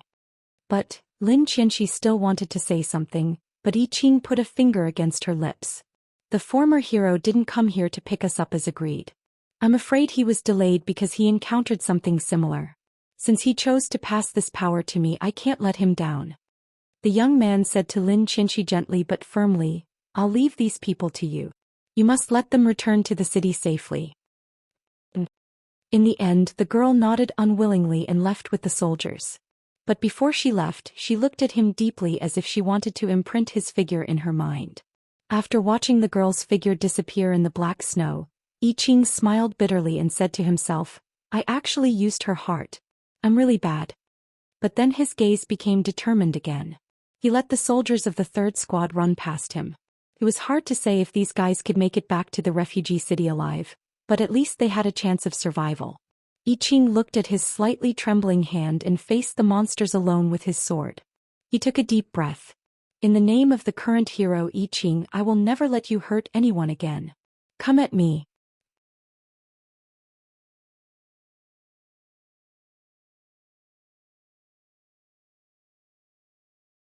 Chapter 661. The process of the battle was cruel and dull. No matter how powerful the sword strike was, it couldn't cut through the enemy's body, and offensive skills were completely useless like a stone sinking into the ocean. Even if he hit it over and over again until its shape collapsed into disorderly lines, it would regenerate after a short while. It wasn't an ability like super regeneration or immortality, but simply that his attacks were completely useless. That's right. Although it looked as if the enemy was injured, the fact that the enemy would fall back after being hit or the collapse of the outer form was simply the enemy's reaction after being attacked, and not a sign that the attack was effective. In fact, as one of the top combatants in this world, I Ching hadn't fought against these things for a long time. Under normal circumstances he would usually avoid them. It was the same this time. If the situation wasn't so critical he wouldn't want to fight the enemy either. After experiencing the collapse of the world's order, these top powerhouses had long understood that the enemy couldn't be killed. Each time they fought against these things, it would only deepen the sense of helplessness and despair in their hearts. There were even many experts who were originally proud and arrogant who were crushed by despair after realizing this. They chose to give up resisting and were infected by malice, becoming one of these monsters. Cough, cough. In a moment of carelessness, I Ching was kicked by the monster that was as large as a villa. Even though he managed to block the monster's giant hoof with his weapon in the nick of time, the young man was still sent flying by the powerful force. He bounced on the ground for more than 10 meters before he rolled and stopped. He coughed a few times, feeling the dull pain in his chest slowly spreading. Did my ribs break? Before he could even catch his breath, the smaller monsters had already swarmed him. They weren't moving in an orderly manner, but as if they were fighting over something, they used their strange bodies to entangle and tear I Ching apart. From this point, it could be understood that these monsters didn't act as a commander like the queen ant. This was both a good and a bad thing. The good thing was that they didn't have a unified will to command them. Their movements were disorderly and aimless, and it was common for them to clash with each other. If that wasn't the case, as long as all the monsters charged together, even the most advanced refugee city would fall in the blink of an eye. And the reason why it was a bad thing was obvious. Without something like the queen ant, there was no way to eliminate the entire group of enemies in one fell swoop. Once a person's body was touched by them, they would immediately show symptoms of corrosion as if they were corroded by black snow. It wasn't the decay of the body, because no matter what method was used to diagnose the wound, it would be concluded that the victim was quite healthy. It was the corrosion of the soul on a deeper level. However, there were also many people who were torn apart by these monsters before they were completely contaminated. I don't know which type I will be. As the dull pain in his chest grew more and more severe, I Ching's basic offensive and defensive movements began to deform. This led to his body being touched by the monsters a few times in a row. His cloak had begun to rot, and his exposed skin had begun to show corrosive scars. It was like a special burn with a circle of dark skin on the outside, and a strange wound full of burnt yellow spots of pink flesh in the middle. A tingling and numbing sensation came from the wound, and I Ching even had the illusion that he was gradually being infected. I can't hold on any longer. I'm already at my limit. I Ching sighed and tried to retreat. But because he had stayed here for too long and the battle was quite fierce, many monsters in the surroundings had been attracted. Now he was surrounded by monsters. His attempts to break out of the encirclement ended in failure, and the wounds on his body were increasing. Looking at the densely packed monsters around him, I Ching finally realized that it was impossible for him to escape. Looks like this is as far as I can go. The youth leaned on his sword and lowered his head. The necklace around his neck also drooped down, but the pendant had completely turned black. With a crisp sound, the pendant shattered. The protection from Xia Shuyao's holy power had completely disappeared. The black snowflakes finally came into contact with I Ching, and every snowflake that fell on his body would cause a puff of pungent smoke and a sizzling sound like roasted meat. Everything was over. But for some reason I Ching felt no fear in his heart. Even if we can't fight against you now, There will be a day when humans will find a way to restrain you. Iching looked up and shouted at the monsters. He did not have much stamina left. In fact, it was difficult for him to even stand now, but the enemies were still charging at him tirelessly. The young hero shouted with all his might, "Then we will rise again and humans will win in the end." With that, he held the sword that had a chip on it to his neck. Even if he had to face hundreds of monsters, he would at least die in a place like this with his human body. At that moment, "Your will is not bad, but you lack a little hope and an unyielding spirit to fight to the end." He had never heard this voice before, but it sounded familiar to him. What followed was an incomparably loud whistle that would never appear in this world.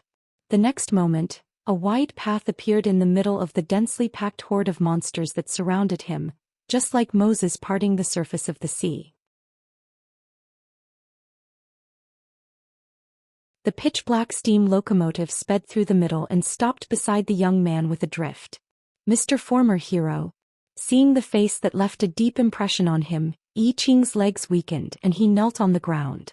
The surprise of survival made him, who was originally prepared to die, feel as if the last bit of strength in his body had been sucked out, and he was about to fall to the ground. At this moment, Su Xinxing had already appeared beside him, and brought this youth who was covered in wounds to Jasmine's side in the carriage. Well, what exactly happened? Song Yu was still confused by the current situation. She hugged the expressionless Jasmine tightly as if she was hugging a doll. "Jasmine, protect the river moon." In reality, the river moon had already been blessed by Su Xinxing with the Holy Region's blessing. Otherwise, it would not have been able to be used as a vehicle to travel between worlds. So the black snow did not affect it at all. However, because the enemy was a little special, Su Xinxing told Jasmine to be safe just in case. "Leave it to me." Jasmine, who was carried in his arms, replied expressionlessly. Therefore, Su Xinxing stood in front of everyone and faced the monsters that were attacking like a black tide. "Mr. Former Hero, be careful of those monsters. They can't be killed." Yi Qing struggled to sit up and clung to the window of the river moon as a warning to Su Xinxing. "Ah, that's probably how it is for you." Su Xinxing turned 45 degrees and looked back at her. "No, I should say that it was about the same for me until half a year ago." He then blasted out a punch and the black tide formed by the monsters seemed to have hit an invisible wall. Not only did it stop abruptly, but it also directly rolled back. The few monsters at the front were also reduced to ashes. That's right, they did not crumble and turn back into lines but completely disappeared. Those who haven't experienced or witnessed the age of destruction can't harm it. Did you send me to Shiwei Adric's world just to pave the way for this? Even if it's just shockwaves or echoes, it would still be considered as having witnessed the age of destruction, and could harm these guys who are also shockwaves? Su Xinxing retracted his fist and muttered to himself as he watched the monsters that were attacking fearlessly again. No, for me in this world these guys should be a sign. A sign of destruction.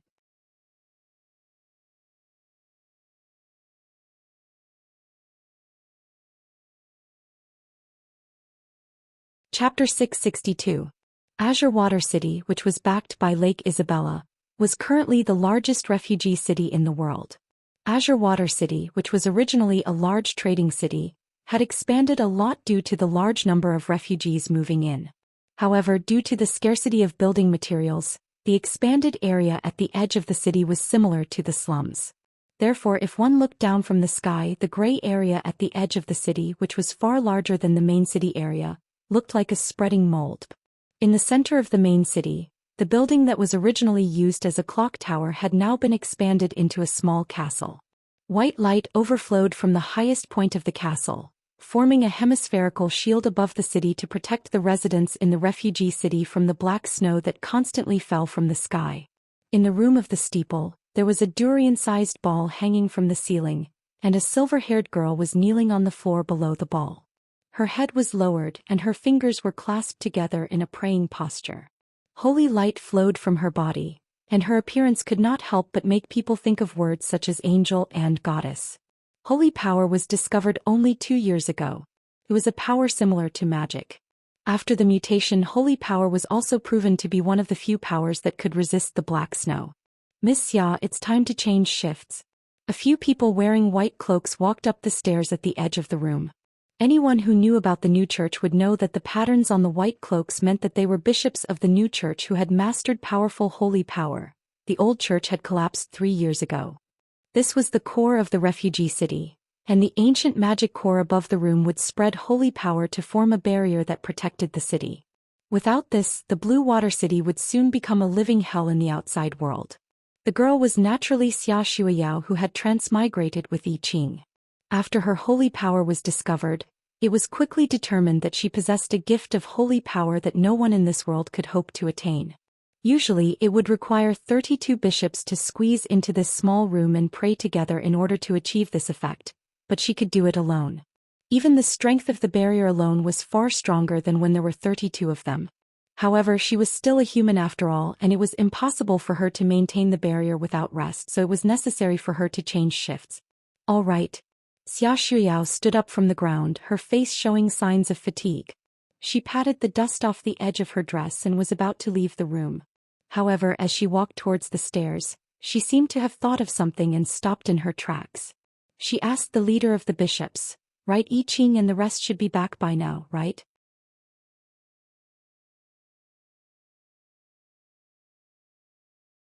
The bishop's face froze as if he did not know how to answer her. Although Xia Shuyao looked like she did not say anything, she was actually quite sensitive and instantly realized what had happened. She did not make things difficult for him, but turned around and quickly ran towards the stairs. "Madam Xia, go to Her Royal Highness's mansion. You should be able to understand what happened there." The bishop finally could not stand the criticism in his heart and said to the girl. The latter only nodded and disappeared down the stairs. Because the capital had fallen, the royal family of the Frosthawk Empire could only move to Jade Water City. Although that was the case, in reality the only royal family member who had survived was the eldest princess. However, Her Royal Highness did not build a luxurious building at such a difficult time for the sake of the royal family's reputation. She only requisitioned a wealthy merchant's villa near the city center as her own mansion. When Xia Shuiyao arrived at the eldest princess's mansion, she found that Lin Qianxi and the eldest princess were talking about something. Both of their expressions were a little heavy and gloomy. It seemed that the content of the conversation was not pleasant. Lin Qianxi. After all, they had been together for 3 years, and the degree of familiarity between the three of them did not require the suffix classmate behind their names. Xia Shuiyao went straight to the point and asked, "Where is I Ching? Didn't he lead the team to search for supplies with you today?" Lin Qianxi's face darkened visibly, and she bit her lips tightly, unable to say anything. Xia Shuiyao's expression was serious, and she stared at her without saying a word.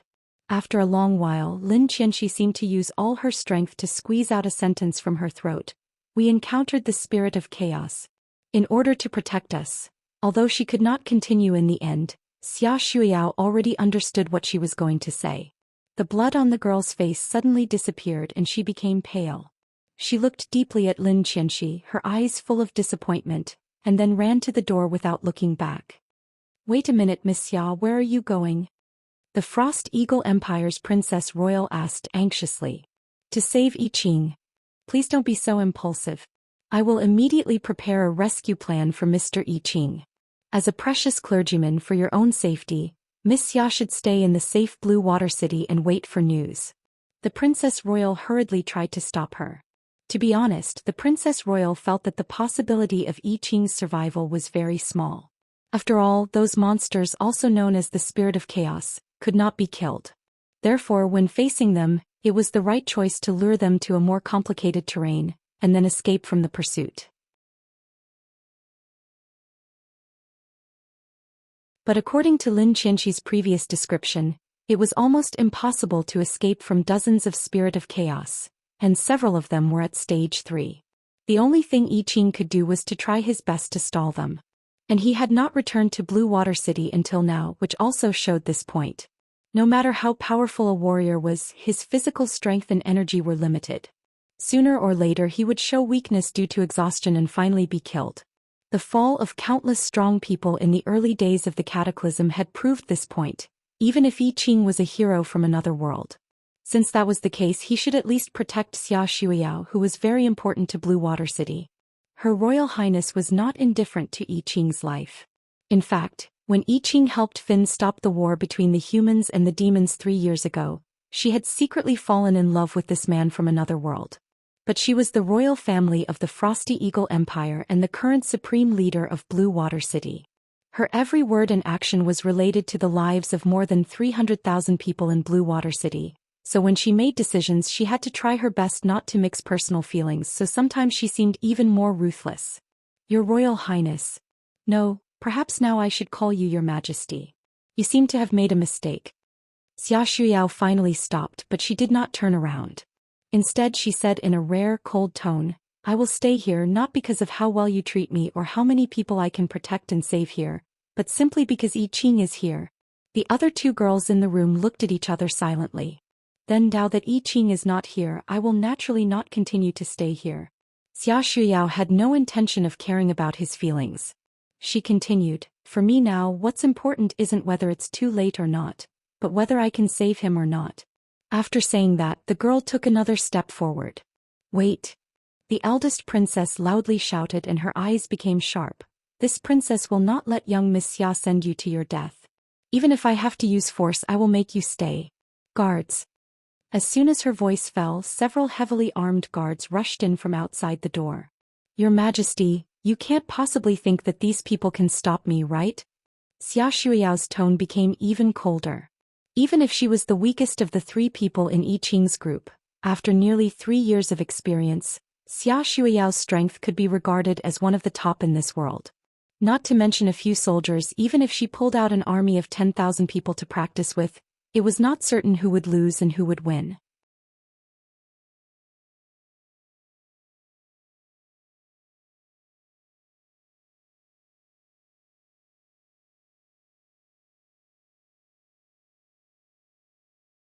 Chapter 663.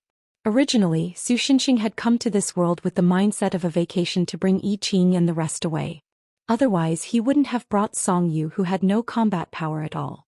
Little did he expect that in just half a year or almost 3 years to the people of this world had inexplicably reached the end of the world. I see. So that's what happened. After listening to I Ching's story on the River Moon, Su Xinxing propped his chin on his hand and nodded. Speaking of which, what about Finn and Alina? Didn't they take any measures to counter this? In the early days of the cataclysm, after realizing that we couldn't kill the spirit of chaos, Mr. Finn and Madame Alina began to prepare the refugee city plan. Including Clearwater City, which we're going to next, more than half of the existing refugee cities in the world are the result of that plan. I Ching first showed a look of admiration, but then his expression dimmed. But after the refugee cities stabilized about 3 months ago, Mr. and Mrs. Finn set off to the place where the meteorite crashed to investigate the cause of the cataclysm, and never came back. I Ching didn't go on, but Su Xinxing and the rest could probably guess that Mr. and Mrs. Finn were already dead. Finn and the rest weren't wrong. In the current situation, doing nothing would only lead to a temporary survival. Only by dealing with the source of the cataclysm could the crisis be completely resolved. Unfortunately, the danger of this trip had clearly exceeded their expectations. Su Xinxing couldn't help but fall silent. Even if Finn was only his temporary teammate in this world, he was still one of the few friends he had a little bit of friendship with. Su Xinxing naturally couldn't be happy that he had lost contact with him for no reason. And while it wasn't a big deal, Finn was still the hero of this world and Alina was the demon king of the Great Devil Realm. Even if they escaped from this world, they would still be considered a big shot, and yet they were so inexplicably screwed up. This made Su Xinxing a little alert. It seemed that the omens of the Age of Destruction were more dangerous than he had expected. But it's good that you're here, Mr. Hero. I really can't hold it alone. I Ching made an expression as if she was under great pressure, probably to ease the suddenly heavy atmosphere. This wasn't all flattery but I Ching's true thoughts. When he first transmigrated to this world, although he was directly involved in the war between humans and demons, there were still many strong humans at the time, and the human leadership was quite complete. As a hero, I Ching was mostly just following the plan and acting as a role model for the humans. He didn't have to think too much and he didn't feel too much pressure. But after the cataclysm began, the strong humans and demons who could shoulder the burden fell one after another, and the elites also died in large numbers due to the indiscriminate attacks of the spirits of chaos. So I Ching, the eldest princess, and the others who were in the second line suddenly took on the heavy burden that shouldn't have fallen on him. Especially after Finn and the others went missing, and the only person who could share their burden also disappeared. The burden of over 300,000 survivors suddenly pressed down on I Ching so much that he couldn't breathe. So now that he saw Su Shenxing and the others, I Ching was really happy. My surname is Su, just call me Old Su. Although your strength has barely reached the level of the hero, your mentality is still far from it. Su Shenxing patted him on the shoulder calmly. You still have to gain more experience. Then what do you plan to do next, Mr. Su? Because in I Ching's mind, Su Shenxing, who saved the world more than 10 years ago, was indeed at the level of a senior, so he had no objection to his tone of teaching the younger generation. Instead he asked with concern. Go to Blue Water City first. Let me get more specific information and then I'll go to the place where the meteorite fell alone. He was quite curious about the carrier that brought the destructive Jiu bow to this world. In addition, although Jasmine should also be able to resist the aftermath of the era of destruction, it was better to let her stay here just in case. At the same time, she could also protect Song Yu and Jiang Yu, which could be considered killing two birds with one stone. We're about to reach the next stop, Blue Water City. Before I Ching could express any opinions or suggestions on Su Shenxing's travel arrangements, Jiang Yu began to announce the stop. Su Shenxing poked his head out of the window and could indeed see the special city. In fact, Blue Water City was originally called Port of Blue Water. It was a city built on a huge island, and it was also the largest commercial port in the inland area to the sea through the Mystery River. The island looked like a huge eggplant inverted in the blue water lake. At present, more than 80% of the area had been occupied by buildings and shanty towns. It looked like a huge mildew on the eggplant. Only a small area on the side of the eggplant was connected to the outside world by a man-made stone bridge. The lake around Blue Water City was its natural barrier. Although the spirit of chaos could be regarded as invincible to the people in this world, it also had a specific set of behavior rules. Otherwise, human beings would have already typed GG and Su Shenxing would not have the chance to save them. They would not cross some natural obstacles at will. That's right, although these non-physical things could pass through walls, they would not pass through natural things like stones.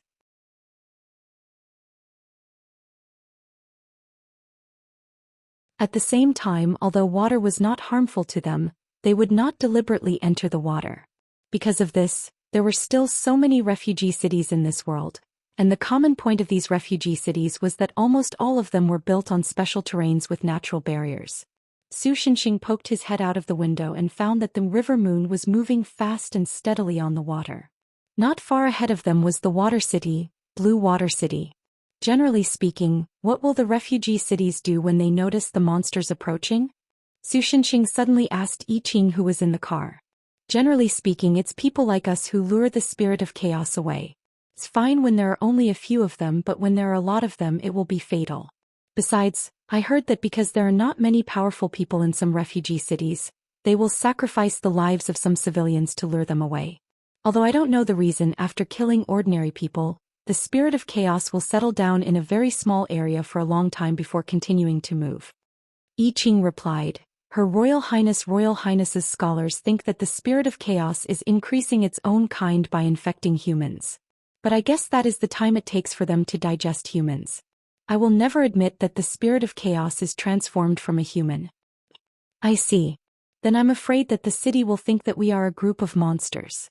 Su Shenxing also retracted his head back into the car and said calmly, Your two girls are flying over here. You're tuning in to the Romantic Tales YouTube channel. Don't forget to subscribe and join us on this journey to catch the most captivating stories.